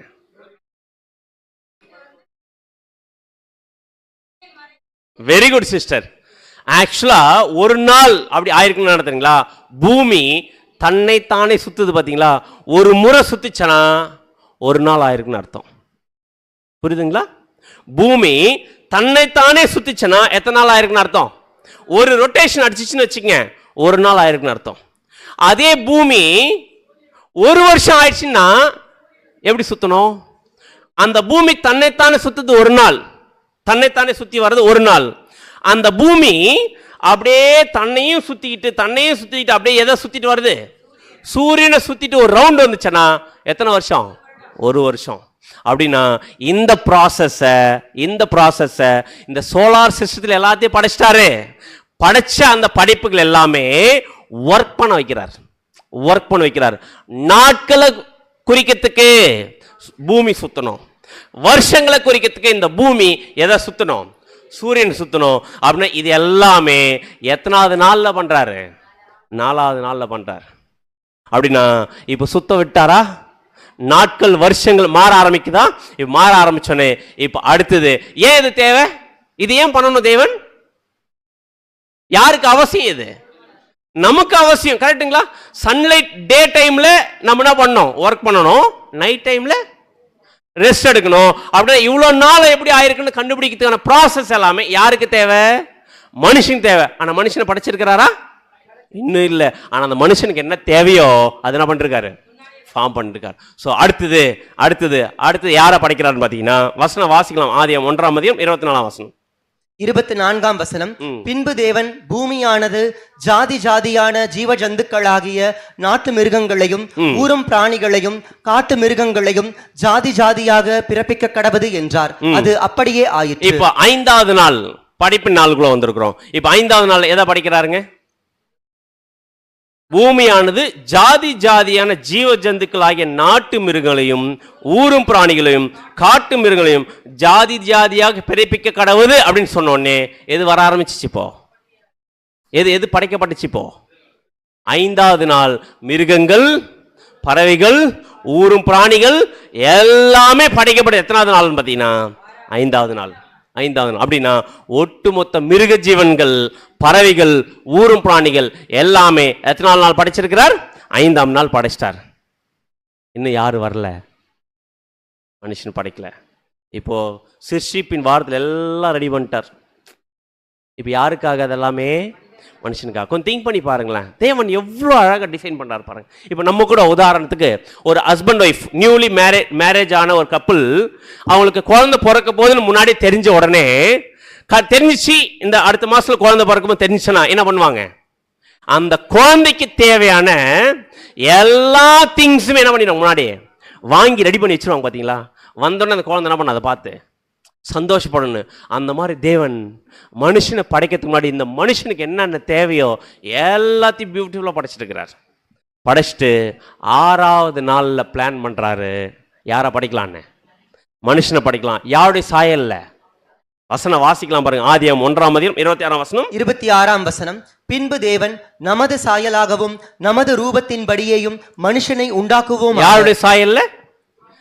ஆண்டவருடைய சாயல்ல மனுஷனை உண்டாக்குவோம் பிளான் பண்றாரு. ஆனா இன்னொன்னு யாரை உருவாக்கல? மனுஷனை படைக்க போறேன். அந்த மனுஷன் யாருடைய சாயல்ல இருக்கணும்? ஆண்டவருடைய சாயல்ல இருக்கணும். அப்படின்னா இந்த மனுஷனை தேவனுடைய சாயல்ல தேவனுடைய ரூபத்தின்படி படைக்கிறதுக்கான காரணம் என்ன? இப்ப யாரை படைக்க போறாரு? மனுஷனை படைக்க. அந்த மனுஷன் யாரு?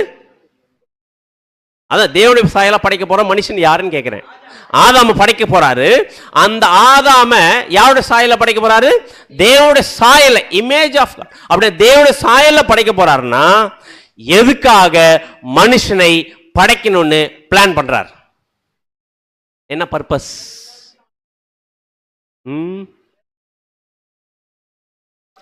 அதை விட முக்கியமான ஒரு நோக்கம் இருக்குது. மனுஷனை படைக்கிறதுக்கான முக்கியமான ஒரு நோக்கம் இருக்குது. ஏன் மனிதனை உருவாக்கினார்? தொழுது கொள்ள, வேற பிள்ளைகள் இல்லை. ரொம்ப முக்கியமான காரணம். சிஸ்டர் இறக்குற கிட்ட வந்துட்டாங்க. எதுக்காக அப்படின்னு பார்த்தீங்கன்னா, மனுஷனை படைக்கிறதுக்கான முக்கிய காரணம் இருக்குது. அந்த முக்கிய காரணத்தை மையமா வச்சு இந்த மனுஷனை படைக்கிறார். அப்படின்னா என்ன முக்கிய காரணம் பார்த்தீங்கன்னா, அது ஆதியாகமத்தில் இருக்காது, கர்த்தருடைய புஸ்தகத்திலே தேடி வாசிங்கள். இங்க கேள்வி இருக்குது. இப்ப எங்க இருக்குன்னு பாத்தீங்கன்னா, மனுஷனை ஏன் தேவனை படைக்கிறதுக்கு பிளான் பண்ணிருக்குன்னு கேட்டா அதுக்கு எங்க பதில் இருக்குதாமா? மல்கியா 2:15 வாசிக்கலாம். மல்கியா 2:15 அவர் ஒருவனை அல்லவா படைத்தார். அவர் ஒருவனை அல்லவா படைத்தார். யாரை படைக்கிறாரு? ஆதாம் என்ற ஒருத்தர் தான் படைச்சாரு. ஏன் ஒருத்தரை படைக்கணும்? அடுத்த கேள்வி கேட்க பாருங்க. ஆவி அவரிடத்தில் பரிபூரணமாய் இருந்ததே, பின்னை ஏன் ஒருவனை படைத்தார்? அவர்கிட்ட வல்லமை பரிபூர்ணமா இருந்துச்சா இல்லையா? தேவன் கிட்ட எத்தனை பேர் படைச்சிருக்கலாம்? நிறைய பேர் படைச்சிருக்க பவர் இருக்குதா இல்லையா? இருக்குது. இருந்தும் எத்தனை பேர் தான் படைக்கிறாராமா? ஒருத்தரை படைக்கிறார்.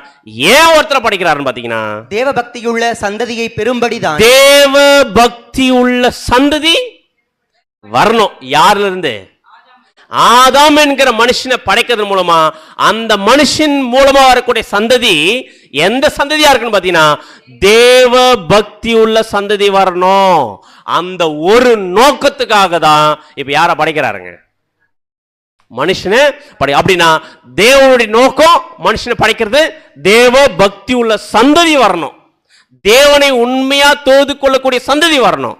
அப்பேற்பட்ட சந்ததிக்காக தான் யாரை படைக்கணும்னு பிளான் பண்ணியிருக்காருன்னு பார்த்தீங்கன்னா மனுஷனை படைக்கணும்னு பிளான் பண்ணி இப்போதான் ஸ்டார்ட் பண்றார். வசனம் வாசிக்கலாம் பாருங்க. ஆதியாகமம் 2ஆம் அதிகாரம் 7ஆம் வசனம்.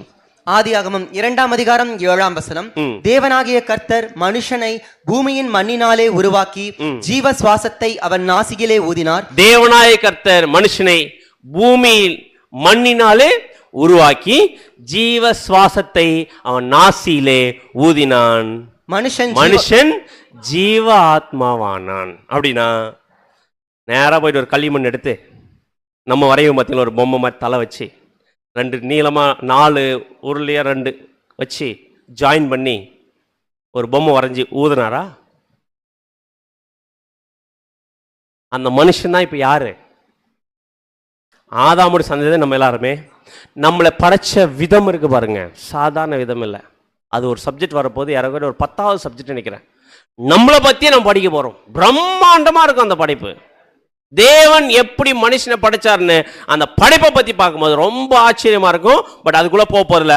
ஆனா நம்ம ஏதோ மண் எடுத்து வச்சு ஊதினார்னு இல்லை, அவர் படைக்கும் போது பார்த்து பார்த்து படைச்சிருக்கிறாரு மனுஷனை. அவ்வளோ பியூட்டிஃபுல்லா படைச்சிருக்கிறாரு. பூமியில் இருக்கிற எல்லா மூலக்கூறுகளையும் கேதர் பண்ணி படைச்சிருக்கிறாரு. அப்படி படைச்சு மனுஷனை மண்ணினால் உருவாக்கி என்ன கொடுக்கிறாரு? ஜீவ சுவாசத்தை கொடுத்தோடனே இப்ப யார் வராரு? ஜீவ ஆத்மா. அவர் என்ன ஆயிட்டான்னு பார்த்தீங்கன்னா அவர் உயிருள்ள ஒரு ஜீவியா ஒரு மனுஷன் நம்ம வராரு. படைச்சார் மனுஷனை, ஆதாம் என்கிற மனுஷனை படைச்சார். படைச்சிட்டு இப்ப எங்க எடுத்து போய் வைக்கிறார்?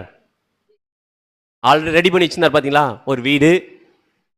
அந்த மனுஷனுக்கு தேவையான எல்லா இடத்தையும், வீடுன்னு லிட்டரல் இந்த பில்டிங் வீடை பத்தி சொல்லல, அந்த மனுஷனுக்கு தேவையான எல்லாம் அரேஞ்ச் பண்ணியிருந்தார் பாத்தீங்களா. எங்க?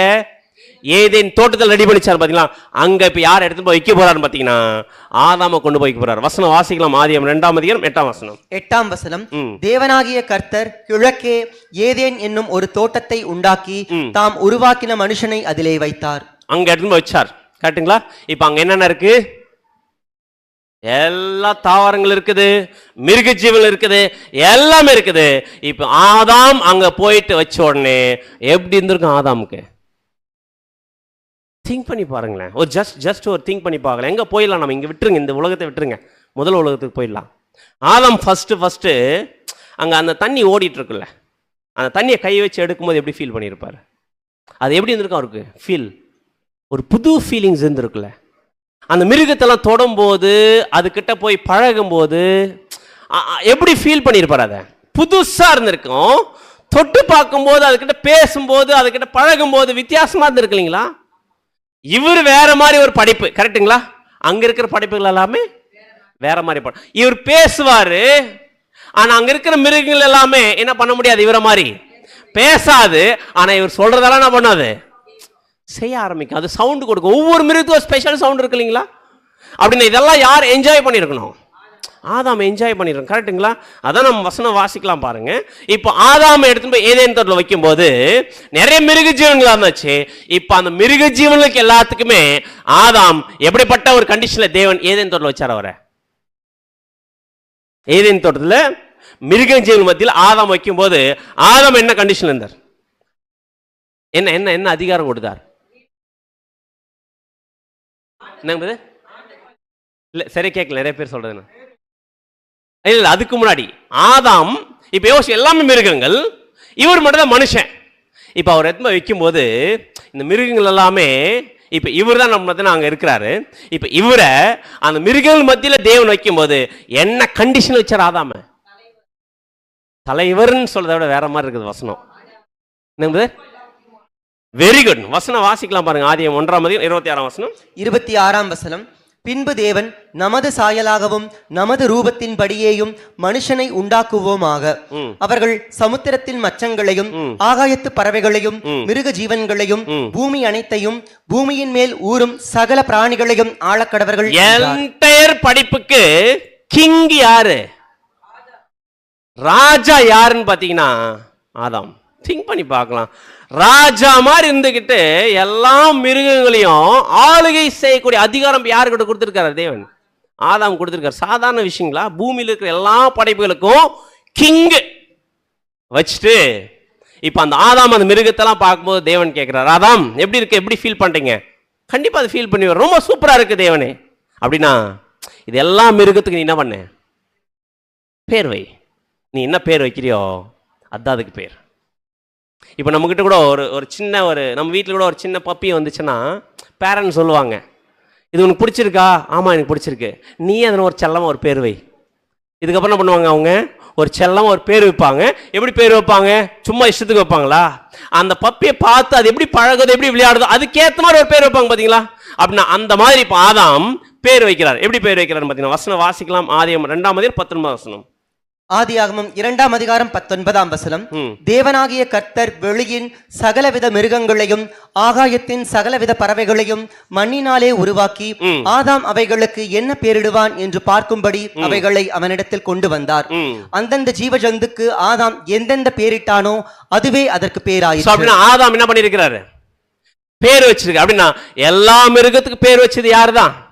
ஆதாம் தான். அப்படின்னா ஆதாம் பேர் வைக்கும்போது கண்டிப்பா சும்மா ஏதோ வாயில் வரதை வந்து வச்சிருக்க மாட்டார். கண்டிப்பா அந்த ஒவ்வொரு மிருகத்தினுடைய பழக்க வழக்கங்களை வாட்ச் பண்ணியிருப்பார். வாட்ச் பண்ணி அந்த ஹேபிட்டை பேஸ் பண்ணி என்ன பண்ணியிருப்பார் ஒரு பேர் வச்சிருப்பார். அப்படின்னா இப்ப ஆதாம் ஏதேன் தோட்டத்தில் அவரு ராஜாவா இருக்கிறவரு ஒரு மிருகத்தை கூப்பிட்டா வானா வரும், போனா போகும். அப்படின்னா இப்போ உதாரணத்துக்கு சிங்கோன் ஒரு பேர் வச்சிருப்பார்ல, சிங்கோன் பேர் வச்சிருக்க மாட்டாரு, பட் அதுக்கு வேற பேர் வச்சிருப்பா. அது நம்ம என்ன பண்றோம் பார்த்தா சிங்கோன்னு கூப்பிடுறோம். புரியுதுங்களா? இப்போ சிங்கத்தை ஆதாம் அவர் பேர் வச்சு கூப்பிட்டுருப்பார் இல்லையா? வானா பண்ணியிருக்கோம், வந்திருக்கோம், போனா போயிருக்கோம். நம்ம எல்லாரும் ஆதாமுடைய சந்ததி தானே. இங்க எங்க இருக்கு சிங்கம்? சென்னையில் எங்க இருக்குங்க? ஜூல இருக்குங்களா? போயிட்டு எங்களுக்கு ஆதாமுக்கு ரொம்ப சம்பந்தம், எங்க அப்பா தான் அவரு, நான் உன்னை கூப்பிடுறேன் வா அப்படின்னா திறந்து விட்டுட்டு வான்னா வரும். திரும்பி போன்னு சொல்றதுக்கு நமக்கு என்ன இருக்காது? திரும்பி போன்னு சொல்றதுக்கு நமக்கு என்ன இருக்காது பாத்தீங்கன்னா? உயிர் இருக்காது. கரெக்டுங்களா? அப்படியே இப்ப நம்ம கேள்வி, அந்த அளவுக்கு கிங்கா இருந்த ஒரு மனுஷன் இன்னைக்கு கீழ்ப்படியாம போனதனுடைய விளைவு ஒரு மிருகத்தை கூட என்ன பண்ண முடியல நம்மளால ஆளுகை செய்ய முடியாத ஒரு கண்டிஷன். இப்போ மிருகம் யார் ஆளுகை செய்யக்கூடிய கண்டிஷன் வந்துட்டோம். நம்ம நாய்க்கு தேவையில்லை, ஒரு சின்ன பல்லியோ சின்ன ஒரு மிருக ஒரு இன்செக்ட் வந்துச்சுனாவே நமக்கு என்ன பயம் வந்துடுது. அப்படி எந்த மாதிரி ஒரு கண்டிஷன்ல மனுஷன் படைச்சிருக்கிறாரு. கீழ்ப்படிஞ்சு இருக்கும் போது ஒரு கண்டிஷனுடைய பாருங்க, கீழ்ப்படியாமலுடைய கண்டிஷன் திங்க் பண்ணி பாருங்க. இந்த மாதிரி ஒரு பேர் வச்சுக்கிட்டு எல்லாம் மிருகம் யார் கூட தான் இருந்திருக்கும்? ஆதாம் கூட இருந்திருக்கு இல்லைங்களா? எவ்வளோ பழகி இருந்திருப்பார். ஸோ இப்படி பழகிட்டே இருக்கும்போது தேவன் ஆதாமை கூப்பிட்டு ஒரு முக்கியமான இன்ஸ்ட்ரக்ஷன் கொடுக்குறார். சீரியஸான இன்ஸ்ட்ரக்ஷன் கூட. அப்படியே ஏதேன் தோட்டத்தில் அப்படியே கூட்டிகிட்டு போகும்போது தேவன் ஆதாமை கூப்பிட்டு என்ன சொல்றாருன்னு பார்த்தீங்கன்னா, வசனம் வாசிக்கலாம். ஆதியாகமம் 2:16-17 வசனங்கள் 16 மற்றும் 17.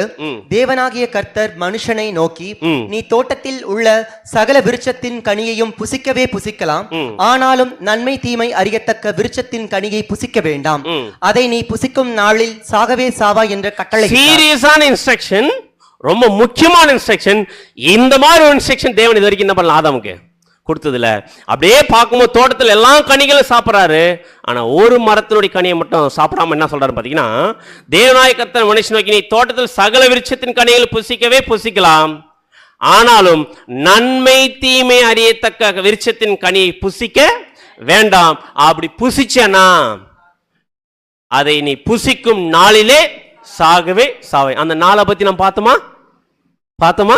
இப்போ உங்களுக்கு கிளியர் ஆயிருக்குன்னு நினைக்கிறேன். ஆனா சொன்னது நடந்துச்சா இல்லைங்களா? நடந்துச்சு. சாப்பிட்டே என்ன பண்ணிடுவீங்க? செத்துருவீங்க சொன்னார்.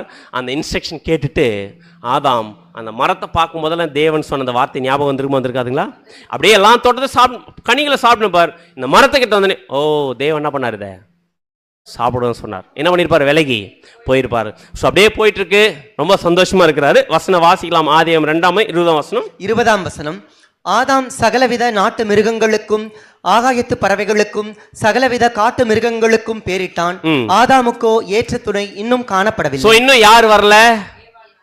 எல்லா இன்ஸ்ட்ரக்ஷன் எல்லாமே பார்த்தாச்சு. ஆதாம் இன்னும் இப்ப யார் இல்லை? இது வரைக்கும் பிரச்சனை இல்லைன்றீங்களா? அப்படின்னா இது வரைக்கும் நல்லா போயிட்டு இருந்துச்சு. ஸோ இப்போ யார் இல்லை அப்படின்னு பார்த்தீங்கன்னா ஆதாமுக்கு ஏற்ற துணை இல்லை. யார் அந்த ஏற்ற துணை? ஏவாள் இன்னும் இல்லை. ஆனால் ஏவாள் வருவதற்கு முன்னாடியே தேவன் எல்லா முக்கியமான இன்ஸ்ட்ரக்ஷனும் எல்லா விஷயத்தையும் கொடுத்துட்டு இப்போ ஆதாம் தனியா இருக்கிறது யாருக்கு ஃபீல் ஆயிடுச்சுன்னு பார்த்தீங்கன்னா ஆதாமுக்கு ஃபீல் ஆகல, தேவன் ஃபீல் ஆயிட்டு இவருக்கு ஏற்ற துணை உண்டாக்கணும்னு சொல்லிட்டு யாரை உண்டாக்குறதுக்கு பிளான் பண்றாரு பார்த்தீங்கன்னா ஏவாளை படைக்க பிளான் பண்றாரு. வசனம் வாசிக்கலாம் பாருங்க. ஆதியாகமம் 2ஆம் அதிகாரம் 21, 22 வசனங்கள் 21 மற்றும் 22. அப்பொழுது தேவனாகிய கர்த்தர் ஆதாமுக்கு அயர்ந்த நித்திரையை வரப்பண்ணினார், அவன் நித்திரை அடைந்தான். பாருங்க, ஆக்சுவலா ஆதாமுக்கு என்ன வந்துட்டு இருக்குது? டீப் ஸ்லீப்பிங் வந்துட்டு இருக்குது. டீப் ஸ்லீப் கொடுத்துருக்கு. அதான் நம்ம சொல்றோம் இல்லைங்களா, உதாரணத்துக்கு நம்ம ஆப்ரேஷன் பண்ணும்போது என்ன கொடுத்துருவாங்க? சாக மாட்டோம், ஆனா நமக்கு என்ன நடக்குதுன்னு தெரியாம இருக்கும். என்ன கொடுப்பாங்க அதுக்கு? மயக்க மருந்து, அனஸ்தீசியா அப்படின்னு ஒரு மெடிசன் கொடுத்துட்டா என்ன பண்ணிடுவோம்? நம்ம டீப் ஸ்லீப்பிங்ல இருந்துருவோம், ஆனா நமக்கு என்ன நடக்குதுன்னு தெரியாது. இப்போ ஃபர்ஸ்ட் அனஸ்தீசியா யாருக்கு கொடுத்துருக்காரு? தேவன் ஆதாமுக்கு கொடுத்துருக்கிறாரு. இப்போ ஆதாம் எப்படி இருக்கிறாரு? டீப்பா தூங்கிட்டு இருக்கிறார். கரெக்ட்டுங்களா? டீப்பா தூங்கிட்டு இருக்கிறார். இவர் தூங்கிட்டு இருக்கும்போது ஆபரேஷன் பண்ணிட்டு இருக்கிறார். என்ன ஆபரேஷன் பாத்தீங்கன்னா, வாசிங்க அப்படியே தொடர்ந்து. அவன் விலா எலும்புகளில் ஒன்றை எடுத்து, ஆதாம் என்கிற ஒரு மனுஷனுடைய விலா எலும்பு யார் எடுக்கிறாரு? ஒரு விலா எலும்பு எடுத்து அந்த இடத்தை சதையினால் அடைத்தார். அந்த இடத்தை எதனால் க்ளோஸ் பண்ணிருக்கிறாருமா? சதையினால் அடைத்து தேவனாகிய கர்த்தர் தாம் மனுஷனில் எடுத்த விலா எலும்பை மனுஷியாக உருவாக்கி அவளை மனுஷனிடத்தில் கொண்டு வந்தார். அப்படின்னா இப்ப அந்த விலா எலும்பை எடுத்து யாரை உருவாக்கி இருக்கிறாரு? மனுஷியை உருவாக்கி இப்ப யார்கிட்ட கொண்டு வந்து வைக்கிறாரு? ஆதாம் கொண்டு வந்து வைக்கிறார். அப்படின்னு திங்க் பண்ணி பாருங்க. ஏன் மனுஷனுக்கும் மனுஷிக்கும் வித்தியாசமா இருக்குது அப்படின்னு பாத்தீங்கன்னா, மனுஷன் மண்ணினால படைக்கப்பட்டவன், ஜென்ஸ். ஃபீமேல் எலும்பினால் படைக்கப்பட்டவங்க. அதனாலதான் ஜென்னை விட ஃபீமேலுடைய கேரக்டரும் சரி, ஸ்கின்னும் சரி எப்படி இருக்கும் பார்த்தீங்கன்னா ரொம்ப சாஃப்டா இருக்கும். இதுக்கு ஏதாச்சும் வேற எங்கன்னா ப்ரூஃப் இருக்கா? வேற எங்கேயாச்சும் ப்ரூஃப் கண்டுபிடிக்க முடியுமா பிரதர்? இந்த உலகத்துல மனுஷன் எப்படி உருவாக்கப்பட்டாங்கன்றதுக்கான ஒரு ப்ரூஃப் எங்க இல்ல? பைபிளை தவிர வேற எங்குமே கண்டுபிடிக்க முடியாது. எவ்வளவு அழகா படைக்கப்பட்ட விஷயத்தை பார்க்கிறேன். இப்ப திங்க் பண்ணி பார்க்கிறேன். ஏவாளை படைச்சிட்டாரு. இப்ப யார் தூங்கிட்டு இருக்கிறாரு? ஆதாம் ஃபுல் டீப் ஸ்லீப்பிங். ஆனா ஆதாம் தூங்கும் போது யார் இல்ல? ஏவாள் இல்ல. இப்ப ஆதாம் அனஸ்தீசியா அந்த பவர் கம்மி ஆயிட்டு இப்ப கண்ணை திறந்து பார்த்தா எப்படி இருந்திருக்கும்? இவருடைய சாயல் இருக்கு பாத்தீங்களா, அவருடைய சாயல்ல ஒரு அம்மா நின்று இருக்குது. எப்படி இருக்கும் அவருக்கு பார்க்கறதுக்கு? கொஞ்சம் முன்னாடி யாரும் இல்லை, கொஞ்ச நேரத்தில் யாரும் வந்துட்டாங்க. இதுதான் சரியான பேர். கரெக்டுங்களா? இது வரைக்கும் மிருக ஜீவன்களோட பழகி இருப்பாரு. இவருடைய ஃபீலிங்ஸ் அதுக்கு புரிஞ்சிருக்காது, இவருடைய உணர்வுகள் அவங்களுக்கு புரிஞ்சிருக்காது. ஆனா யாரால புரிஞ்சுக்க முடியும்? ஏவாளால் புரிஞ்சு. இப்ப ரெண்டு பேருமே சேர்ந்த உடனே இப்போ ஆதாம் ஏவாள் கூட ஜாயின் ஆன உடனே இப்ப தேவன் பேர் வைக்கிறார். இவங்க ஏவாள், இவங்க வந்து ஆதாம் நமக்கு நல்லா தெரியும். இப்போ ஏவாள் ஆதாம் கூட இருக்கும்போது இப்ப ஆதாம் என்ன பண்ணிருப்பாரு? திங்க் பண்ணி பார்க்கலாம். வீட்டுக்குள்ள ஒரு புதுசா ஒருத்தர் வந்துட்டாங்க, என்ன பண்ணுவாரு அப்படின்னு பாத்தீங்கன்னா, இப்ப ஆதாம் கூட்டின்னு போயிருப்பாரு. எல்லா இடத்துக்கும் கூட்டின்னு போய் யாரை கூட்டிட்டு போயிருப்பாரு? ஏவாளை கூட்டிட்டு போயிட்டு ஒவ்வொரு மிருகத்துக்கும் என்னென்ன பேர் வச்சிருக்கிறேன், அது எப்படி பழகும், அது எப்படி ரியாக்ட் பண்ணும், அதனுடைய அழகு என்ன சொல்லி கொடுத்துப்பாரா இல்லையா? உதாரணம் நம்ம வீட்டில் திங்ஸ் எல்லாம் இருக்குதுங்க. நம்ம பசங்க விளையாடிட்டு இருந்திருப்பாங்க. திடீர்னு நம்ம வீட்டுக்கு புதுசாக ஒரு குழந்தை வந்துச்சுன்னா என்ன பண்ணுவாங்க நம்ம பிள்ளைங்க? அவங்களுக்கு எல்லாத்தையும் எடுத்து காமிப்பாங்க இல்லைங்களா? அந்த மாதிரி இப்போ ஆதாம் என்ன பண்ணாரு பார்த்தீங்கன்னா, புது விஷயத்தை பார்த்தீங்கன்னா தேவன் என்னென்ன அவருக்கு ஃபர்ஸ்ட் சொல்லி கொடுத்தாரோ அது எல்லாத்தையும் என்ன பண்ணியிருக்காரு பார்த்தீங்கன்னா, யாருக்கு சொல்லி கொடுத்துருக்கிறாரு? ஏவாள் சொல்லி கொடுத்துருக்காரு. கரெக்டுங்களா? சொல்லி கொடுத்துருக்காரு. அப்படியே ரெண்டு பேருமே அந்த ஏதேன் தோட்டத்தில் எல்லாம் பாடம் சாப்பிட்டு இருந்திருப்பாங்களே. சாப்பிட்டு அப்படியே போகும்போது இந்த ஏவாள் அந்த ஒரு நன்மை தீமை அறித்த கனியை படிக்கலான்னு போகும்போது உடனே என்ன பண்ணியிருப்பார்? ஆதாம் கூப்பிட்டு, நோ, எல்லாம் கனியும் சாப்பிடலாம் ஏவாள், ஆனா நன்மை தீமை அறித்த கனியை மட்டும் என்ன பண்ணக்கூடாது. இது தேவன் சொல்லியிருக்க ரொம்ப முக்கியமான இன்ஸ்ட்ரக்ஷன். சொல்லியிருப்பாங்களா? சொல்லியிருக்க மாட்டாரா? சொல்லியிருப்பாரு. இதெல்லாம் தெரிஞ்சுக்கிட்டு இப்ப ரெண்டு பேருமே ஏதேன் தோட்டத்துல இருக்கிறாங்க. கொஞ்சம் திங்க் பண்ணி பாருங்க. வேற யாராச்சும் இருக்காங்களா அந்த உலகத்துல? இந்த பூமியில் வேற யாராச்சும் இருக்கலாம்? ஒரே ஒரு கப்பல், ஆதாம் ஏவாள், ரெண்டே பேர் தான், யாருமே இல்லை. புரியுதுங்களா? உலகத்துல யாருமே இல்லை, ரெண்டே பேர் தான். எப்படி இருக்கும்? எங்கேயும் போக முடியாது. ஒரே ஒரு கப்பல் நல்ல சந்தோஷமா தேவனுடைய அந்த ஒரு ஆசீர்வாதத்தை என்ஜாய் பண்ணிட்டு இருக்கிறாங்க. அதை பார்த்துட்டு அந்த மகிமையெல்லாம் என்ன பண்ணு பார்த்தீங்கன்னா, அந்த மகிமையை, தேவனுடைய மகிமையெல்லாம் பார்த்துட்டு இருக்கும்போது, எப்பவுமே ஒரு நியூ கப்பல் ஊரில் சந்தோஷம் சுற்றிட்டு இருக்கிறது சில பேருக்கு பிடிக்காதோ, அந்த மாதிரி ஒருத்தருக்கு பிடிக்கல. இவங்க 2 பேரும் இப்படி சுற்றிட்டு இருக்கிறது பிடிக்கல. தேவனுக்கு கீழ்ப்படிஞ்சு ஆதாம் ஏவாள் இப்படி இருந்துட்டு இருக்கிறது யாருக்கு பிடிக்கல அப்படின்னு பார்த்தீங்கன்னா, சாத்தான் பிடிக்கல. பிளான் பண்ணிட்டார், என்ன பண்ணிடலாம், இந்த ஒரு ஜனங்களை, இந்த ஒரு மனுஷ சந்ததியை தேவனுக்கு கீழ்ப்படுகிற விஷயத்தில் என்ன பண்ணிடலாம், விலகலாம் அப்படின்ட்டு ஃபர்ஸ்ட் இப்போ யார் அப்ரோச் பண்றாரு பார்த்தீங்கன்னா, ஏவாள். வசனம் வாசிக்கலாம். ஆதியாகமம் 3ஆம் அதிகாரம் 4, 5. ஆதியாகமம் 3ஆம் அதிகாரம் வசனங்கள் 4 மற்றும் 5. அப்பொழுது சர்ப்பம் ஸ்திரீயை நோக்கி, நீங்கள் சாகவே சாவதில்லை, நீங்கள் இதை புசிக்கும் நாளிலே உங்கள் கண்கள் திறக்கப்படும் என்றும், நீங்கள் நன்மை தீமை அறிந்து தேவர்களைப் போல் இருப்பீர்கள் என்றும் தேவன் அறிவார் என்றார். அப்படின்னா இந்த இடத்துல சாத்தான் யார வஞ்சிக்கிறாருன்னு பாத்தீங்கன்னா, ஏவாள வஞ்சிக்கிறாரு. இப்ப ஏவாள் எப்படி வஞ்சிருக்காரு பாத்தீங்கன்னா, நீங்க இந்த கண்ணியை சாப்பிட்டீங்கன்னா என்ன ஆக மாட்டீங்க, சாக மாட்டீங்க, நீங்க யாரா மாறிடுவீங்க, தேவர்களை போல மாறிடுவீங்க அப்படின்னு உண்மை சொன்னாரா, பொய் சொன்னாரா? ஃபர்ஸ்ட் இந்த உலகத்திலே பொய் அப்படின்னு ஆரம்பிச்சது யாருன்னு பாத்தீங்கன்னா, சாத்தான். அதுதாங்க அவருக்கு என்ன பேர் அப்படின்னு பாத்தீங்கன்னா, பொய்க்கெல்லாம் அப்ப. கரெக்டா இல்லைங்களா? அப்படின்னு நம்முடைய ஆண்டவரே சொல்லியிருக்கிறார். ஆண்டவரே சொல்லியிருக்கிறார். இந்த பொய்க்கெல்லாம் அப்பா யாருன்னு அப்படின்னு சொல்றாரு பாத்தீங்கன்னா, வசனம் வாசிக்கலாம். யோவான் 8ஆம் அதிகாரம் 44ஆம் வசனம். யோவான் 8ஆம் அதிகாரம் 44ஆம் வசனம். நீங்கள் உங்கள் பிதாவாகிய பிசாசானவனால் உண்டானவர்கள், உங்கள் பிதாவினுடைய இச்சைகளின்படி செய்ய மனதாய் இருக்கிறீர்கள். அவன் ஆதி முதற்கொண்டு மனுஷ கொலைபாதகனாய் இருக்கிறான். சத்தியம் அவனிடத்தில் இல்லாதபடியால் இல்ல, சத்தியம் இல்லாதனால அவன் சத்தியத்திலே நிலை நிற்கவில்லை. அவன் பொய்யனும் பொய்யுக்கு பிதாவுமாய் இருக்கிறபடியால். பொய்யன் மட்டும் இல்ல, பொய்க்கெல்லாம் அப்பா. இன்னைக்கு எல்லாம் பொய் இருக்கு பாத்தீங்களா, இதுக்கெல்லாம் ஃபாதர் யாருன்னு பாத்தீங்கன்னா சாத்தான். அப்படின்னா பொய், நம்ம ஒரு வேளை நம்முடைய பிள்ளைகளோ நம்மளோ பொய் சொல்றோன்னா யார் நமக்கு அப்பா?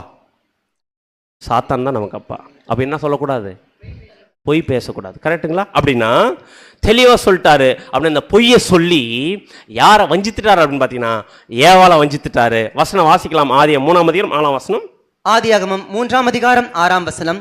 அப்பொழுது ஸ்திரீயானவள், அந்த விருட்சம் புசிப்புக்கு நல்லதும் பார்வைக்கு இன்பமும் புத்தியை தெளிவிக்கிறதற்கு இச்சிக்கப்படத்தக்க விருட்சமுமாய் இருக்கிறது என்று கண்டு அதன் கனியை பறித்து புசித்து, அந்த கனியை பறித்து புசித்து தன் புருஷனுக்கு கொடுத்தால் அவனும் புசித்தான். அப்படின்னா இந்த அம்மா சாப்பிட்டுச்சு. ஆனா ஒரு விஷயம், இந்த அம்மா இந்த சாத்தான் வஞ்சிக்கும் போது கூட யார் இருக்கு காணோம், ஆதாம் இல்ல. இந்த அம்மா தனியா பண்ணி இருக்குது, மாட்டி இருக்குது. சாப்பிட்டாங்க. சாப்பிட்டு இப்ப ஆதாம் வந்துருப்பார்ல, இங்க இருந்தோ வந்துருப்பார்ல, வந்து ஆதாம் ஏவாளுடைய கையில் அந்த பழத்தை, சாப்பிட்ட பழம் கையில் இருக்கிறத பார்த்த உடனே யார் கன்ஃபார்மாக தெரிஞ்சிட்டு இருக்குன்னு பார்த்தீங்கன்னா, ஆதாம் தேவன் சொன்ன விஷயத்தை என்ன பண்ணிட்டாங்க, மீறிட்டாங்கன்ற தெரிஞ்சிருக்கோம். அதே நேரத்தில் இந்த கனியை சாப்பிட்டு யார் கொடுக்குறாங்க, ஆதாம் கொடுக்குறாங்க. ஆதாம் வாங்கி சாப்பிட்டார். இப்போ நம்முடைய கேள்வி, தேவன் யாருக்கிட்ட இன்ஸ்ட்ரக்ஷன் கொடுத்தாரு? ஆதாமுக்கு இன்ஸ்ட்ரக்ஷன். கரெக்டுங்களா? ஆதாம் தான் யாருக்கு சொல்லியிருக்கணும், ஏவாள் சொல்லிருக்கணும். டைரக்ட் இன்ஸ்ட்ரக்ஷன் யாருக்கு வந்துச்சு? ஆதாமுக்கு. சாப்பிடாதப்பா, சாப்பிட்டு ஆயிடுவேன், செத்துருன்னு சொல்லாரு. ஆனா இப்ப யார் சாப்பிட்டாங்க? ஃபர்ஸ்ட் ஏவாள் சாப்பிட்டாங்க. இப்ப ஏவாள் சாப்பிட்ட அந்த பழத்தை இப்ப ஆதாம் கொடுக்கும்போது என்ன பண்ணிருக்கணும்? ஆதாம் வேண்டான்னு சொல்லியிருக்கணும். ஆனா ஆதாம் வாங்கி சாப்பிட்டு இருக்காருன்னா தெரியாம செஞ்சாரா, தெரிஞ்சு செஞ்சாரா? தெரிஞ்சுதான் சாப்பிட்டாரு. உதாரணத்துக்கு இது பாய்சன் தெரியுங்க, தெரிஞ்ச அந்த பாய்சன் குடிச்சா செத்துரும் தெரிஞ்சா எடுத்து குடிக்கணும். அதுக்கு பேர் என்னதுங்க? அதுக்கு பேர் என்னன்னு கேட்கிறேன். கரெக்ட், சூசைட் பண்ணிக்கினார். ஆக்சுவலா நாம் ஆதாம் என்ன பண்றாரு பாத்தீங்கன்னா, ஏவாள் சாப்பிட்டாங்க, பனிஷ்மெண்ட் வாங்க போறாங்க. ஆனா ஏவாள் இல்லாம நான் இருக்க முடியாதுன்னு சொல்லிட்டு தேவன் மேல வைக்கக்கூடிய லவ்வ தேவன் மேல வைக்கக்கூடிய லவ்வை ஏவாள் மேல வச்சதுனால அந்த கனியை எடுத்து என்ன பண்ணிட்டாரு பார்த்தீங்கன்னா இவரு சாப்பிட்டார். ஏவாளுக்காக இவர் என்ன பண்ணிட்டாருங்க, சாப்பிட்டார். திங்க் பண்ணி பாருங்க, இந்த காரியத்தை ஆதாம் ஒருவேளை ஏவாள் சாப்பிட்டு இருந்தா கூட, ஏவாள் நான் சாப்பிட மாட்டேன் விலைக்கு இருந்தாருன்னா இன்னொரு ஏவாளை தேவனை உருவாக்கி முடியுமா? ஆனா இருந்துட்டாலுமே ஆதாமுக்கு யார் மேல லவ் அதிகமாயிடுச்சுன்னு பாத்தீங்கன்னா ஏவாள் மேல லவ் அதிகமானதுனால அந்த லவ்வின் நிமித்தமா தேவன் மேல இருக்க அந்த லவ் ஆயிடுச்சு குறைஞ்சி இப்ப இந்த கனி என்ன பண்ணிட்டாருங்க, சாப்பிட்டார். சாப்பிட்ட உடனே ஆதாமும் ஏவாளும் தேவனுடைய கீழ்ப்படிதல் என்ன பண்ணிட்டாங்க, ஆதாம் தேவனுக்கு பிரியமில்லாத காரியம் செஞ்சிட்டாரு, தேவனுக்கு விரோதமான காரியம் செஞ்சார். கரெக்டுங்களா? தேவனுக்கு விரோதமான காரியம் செஞ்சார். இப்போ ஆதாம் பாவம் செஞ்சிட்டாரா இல்லையா? பாவம் செஞ்சிட்டார். இப்ப ஆதாம் அந்த நிமிஷத்துல ஆதாம் எவ்வளவு யார் ஆயிட்டாங்க, பாவிகள் ஆயிட்டாங்க. இப்ப திங்க் பண்ணி எப்ப கீழ்ப்படியாம போனாங்களோ அந்த பாயிண்ட்ல அவங்க பாவிகள் ஆயிட்டாங்க. ஆனா என்ன பர்பஸ்க்காக ஆதாம் படைச்சார்? தேவ பக்தி உள்ள சந்ததி பெறணும் தாங்க படைச்சார் அந்த மனுஷனை. ஆனா என்ன பண்ணிட்டார் அவரு, தேவ பக்தி உள்ள சந்ததி உருவாக்காம பாவம் அப்படின்ற ஒரு சந்ததியை உருவாக்குறதுக்கான ஒரு ப்ராசஸ்க்குள்ள யார் போயிட்டு பார்த்தீங்கன்னா ஆதாம் போயிட்டார். ஸோ இப்போ தேவன் வெயிட் பண்ணல, இம்மிடியட்டா 2 பேருமே துரத்துறார். எங்க போங்க, வெளியே போங்க. இதுக்கப்புறம் நீங்க எங்க நிக்காதீங்க, ஏதேன் தோட்டத்தில் இருக்காதீங்க, நீங்க வெளியே போங்க. என்ன பண்ணார் பார்த்தீங்கன்னா துரத்துட்டார். இப்போ இந்த சந்ததி என்ன சந்ததியா மாற ஆரம்பிச்சுன்னு பார்த்தீங்கன்னா தேவ பக்தி உள்ள சந்ததி வரல, என்ன சந்ததி வர ஆரம்பிச்சு, பாவம் உள்ள ஒரு சந்ததி ஆதாம் மூலமா என்ன பண்ண ஆரம்பிச்சுன்னா வர ஆரம்பிச்சு வெளியே துரத்திட்டார். வெளியே துரத்துனதுக்கு அப்புறம் 2 பேரும் போயிட்டாங்க. போனதுக்கு அப்புறம் அவங்களுக்கு என்ன பிறக்க ஆரம்பிச்சுன்னு பார்த்தீங்கன்னா குழந்தைகள் பிறக்க ஆரம்பிச்சாங்க. ஸோ குழந்தைகள் யார் யார் பிறந்தது, ஃபர்ஸ்ட் காயின், ஆபேல். இப்ப அப்படியே நமக்கு எதுக்குள்ள உள்ள வந்திருக்கிறோம், 6ஆம் நாள்ல மனுஷனை படைக்கப்பட்ட அந்த ஒரு சிருஷ்டிப்புல இருந்து இப்ப எந்த நாளுக்குள்ள உள்ள வந்திருக்கிறோம், 7ஆம் நாளுக்குள்ள என்டர் ஆயிருக்கும். கரெக்டுங்களா? சிருஷ்டிப்பின் வாரத்துல உள்ள வந்திருக்கிறோம். இப்போ ஆதாம் ஏவாள் குழந்தைகள் பிறக்குது, காயின், ஆபேல். இப்போ போக போக போக அந்த பாவத்தினுடைய வீரியம் ஸ்டார்ட் ஆக ஆரம்பிக்குது. இப்போ தேவனுக்கு 2 பேர் பலி செலுத்த போறாங்க. போனோடனே ஒருத்தருக்கு என்ன வந்துருச்சு, பொறாம வந்துருச்சு. யாருக்கு பொறாம வந்துருச்சு, காயினுக்கு பொறாம வந்துச்சு. அந்த பொறாமையினால யாருக்கு மேல பொறாம வந்துச்சு, தேவனுக்கு பலி செலுத்தின உண்மையா பலி செலுத்தின ஆபேல் மேல யாருக்கு பொறாம வந்துச்சு, காயினுக்கு வந்துச்சு. என்ன பண்ணிட்டார், அதனுடைய விளைவு, பொறாமையினுடைய விளைவு யாரை கொண்டார்னு பார்த்தீங்கன்னா திங்க் பண்ணி பாருங்க, கீழ்ப்படியாம போனதனுடைய இம்பாக்ட் யாரை கொண்டாருங்க. சாதாரண விஷயம் இந்த பொறாமன்றது. ஒருத்தர் நல்லா இருக்கிறாங்கன்னா, ஒருத்தர் நல்லா தேவனுக்காக வாழ்றாங்கன்னா அவளை பார்த்தா என்ன வந்துடுது, இது எக்காரணம் கொண்டு வரக்கூடாது, நமக்கு வரக்கூடாது. ஸோ அப்படியே என்ன ஆகுதுன்னு பார்த்தீங்கன்னா கொண்டாரு. ஸோ இருந்துட்டாலுமே இப்போ திங்க் பண்ணி பாருங்க, ஆபேல் இறந்துட்டார் இல்லைங்களா, ஆபேல் இறந்துட்டாருங்களா. இப்போ சாகவே சாவைன்னு யாருக்கு சொன்னார் தேவன், ஆதாமுக்கு சொன்னார். அந்த சாவுனுடைய வீரியம் ஆதாம் தெரிஞ்சிருக்குமா, ஃபர்ஸ்ட் தெரிஞ்சிருக்காது. ஏன்னா அவர் என்ன ஆகல, சாகல, அந்த சாவுன்றதை பார்க்கல. ஆனா எப்போ ஆபேல் இறந்துட்டாரோ அவர் போய் ஃபர்ஸ்ட் டைம் எழுப்பியிருப்பாங்கல்ல, அவர் காயின் கொண்டார். கொண்டுட்டு உடனே இவங்க போய் எழுப்பியிருப்பாங்க இல்லையா, எந்திரிச்சிருப்பாரா, எந்திரிச்சிருக்க மாட்டார். ஒரு நாள் ஆயிருக்கும், ஒரு வேளை நினைச்சிருக்கலாம் என்ன இருக்கிறார் அவர், டீப்பா தூங்கிட்டு இருப்பார், ஏதோ நினைச்சிருக்கலாம், ஜஸ்ட் இமேஜினேஷன். அப்படின்னா 2-3 முறை எழுப்பியிருப்பாங்க, எழுந்திருக்க மாட்டார். ஒரு நாள் 2 நாள் ஆயிருக்கும், என்ன ஆயிருக்கும், ஆட்டோமேட்டிக்கா அந்த அந்த அந்த ஒரு உயிர் இல்லைன்றத தெரிய ஆரம்பிச்சிருக்கோம். அப்போ ஃபீல் பண்ணியிருப்பாங்க ஆதாம் ஏவாளும், தேவன் சொன்ன பனிஷ்மெண்ட்னுடைய விளைவு, ஒருத்தர் செத்துட்டா மறுபடியும் அவங்க கூட பேச முடியாதா, அவங்க கூட லவ் காட்ட முடியாதா, அவங்க கூட அந்த அன்பின் ஐக்கியத்தை வச்சுக்க முடியாதா, அவ்வளவுதான் அவங்க கூட நம்மளை பார்க்க முடியாதான்ற ஒரு ஃபீல் வந்திருக்கல ஃபர்ஸ்ட் ஆதாம் ஏவாளுக்கும். அப்ப உணர்ந்திருப்பாங்க தேவன் சொன்னதனுடைய பனிஷ்மெண்ட்டுடைய ஒரு வீரியம், உண்மையில கதறி எழுதியிருப்பாங்க. அந்த பழத்தை சாப்பிட்டுமே கொஞ்சம் மிஸ் பண்ணிட்டுமேன்ற ஒரு அந்த ஒரு வலி இந்த இடத்துல ஃபீல் பண்ணியிருப்பாங்க. கரெக்டுங்களா? ஸோ இந்த வலி வேதனையோட அப்படியே நம்ம பார்த்தீங்கன்னா ஜென்ரேஷன் பெருக ஆரம்பிக்குது, நிறைய பிள்ளைகள் பெருக ஆரம்பிக்கிறாங்க, பெருகிட்டே வருது, பெருகிட்டே வருது. இப்படி தான் ஸ்டார்ட் ஆச்சு முதல் உலகம். கரெக்டுங்களா? இப்படி தான் ஸ்டார்ட் ஆச்சு. வலி, வேதனை, கஷ்டத்தோட, ஒரு மரணத்தோட, பாவத்தோட ஸ்டார்ட் ஆயிடுச்சு. ஜென்ரேஷன் பெருகிட்டே வந்துச்சு. அப்படி பெருகிட்டு வந்த அந்த ஒரு ஜென்ரேஷன், அந்த ஒரு உலகத்தை ஏன் தேவன் ஜலப்பழத்தினால் அழிச்சார் அப்படின்னு பார்த்தீங்கன்னா, பாவம் அப்படின்னா ஃபர்ஸ்ட் ஆதாமேவால அழிச்சிருக்கலாம். கரெக்டுங்களா? பாவம் எங்கே ஸ்டார்ட் ஆயிடுச்சு? ஆதாமேவால ஸ்டார்ட் ஆயிடுச்சு. அங்கேயே அழிச்சிட்டு இருக்கிறான். பாவம் தான் அப்படின்னு பார்த்தா இன்னைக்கு எவ்வளோ இருக்குது? எவ்வளோ பாவம் இருக்குது, அதை விட ரொம்ப பல மடங்கு இருக்குது. என்ன பண்ணிடணும்? இவ்வளோ நாளாக வெயிட் பண்ணியிருக்க வேண்டிய அவசியம் இல்லை. அப்படின்னா முதல் உலகத்தை தேவன் அழிச்சதுக்கான முக்கிய காரணம் இப்போதான் நம்ம பார்க்க போறோம். என்ன காரணம்னு பார்த்தீங்கன்னா, ஜென்ரேஷன் பெருக ஆரம்பிக்குது, பிள்ளைகள் பிறக்க ஆரம்பிக்கிறாங்க.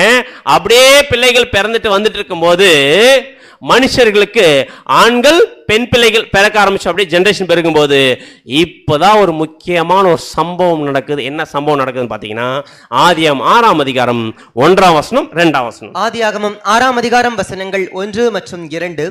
மனுஷர் பூமியின் மேல் பெருக துவக்கி அவர்களுக்கு குமாரத்திகள். நல்லா கவனிங்க, பூமியில மனுஷர்கள் பெருகின்னு வராங்க.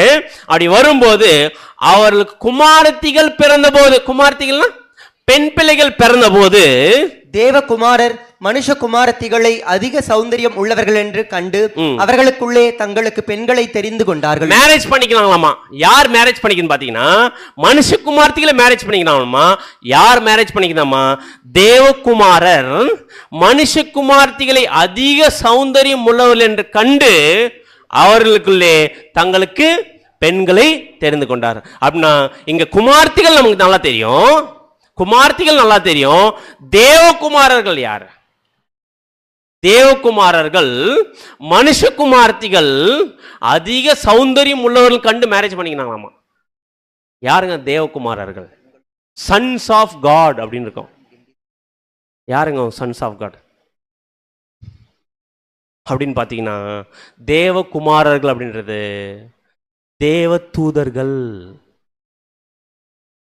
தேவதூதர்கள் மனுஷ குமார்த்திகளை என்ன பண்ண ஆரம்பிச்சாங்க பார்த்தீங்கன்னா, மேரேஜ் பண்ண ஆரம்பிச்சிட்டாங்க.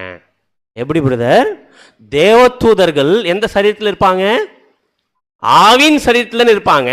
அவங்க போய் எப்படி மாம்ச சரீரத்தில் இருக்கிற பெண்களை மேரேஜ் பண்ண முடியும் அப்படின்னு பார்த்தீங்கன்னா, ஆக்சுவலா ஆவின் சரீரத்தில் தேவதூதர்கள் என்ன சரீரம் எடுக்க முடியும்? மாம்ச சரீரம், மனுஷ சரீரம் எடுக்க முடியும். எடுத்திருக்கிறாங்களா? எடுத்திருக்கிறாங்க. அதுக்கு வசனம் வாசிக்கலாம் பாருங்க. இந்த தேவகுமாரர்கள் அப்படின்றதுக்கு இன்னொரு வசனம் ப்ரூஃப் எங்க வாசிக்கலாம் பார்த்தீங்கன்னா, யோபு 38ஆம் அதிகாரம் 7ஆம் வசனம். யோபு 38ஆம் அதிகாரம் 7ஆம் வசனம்.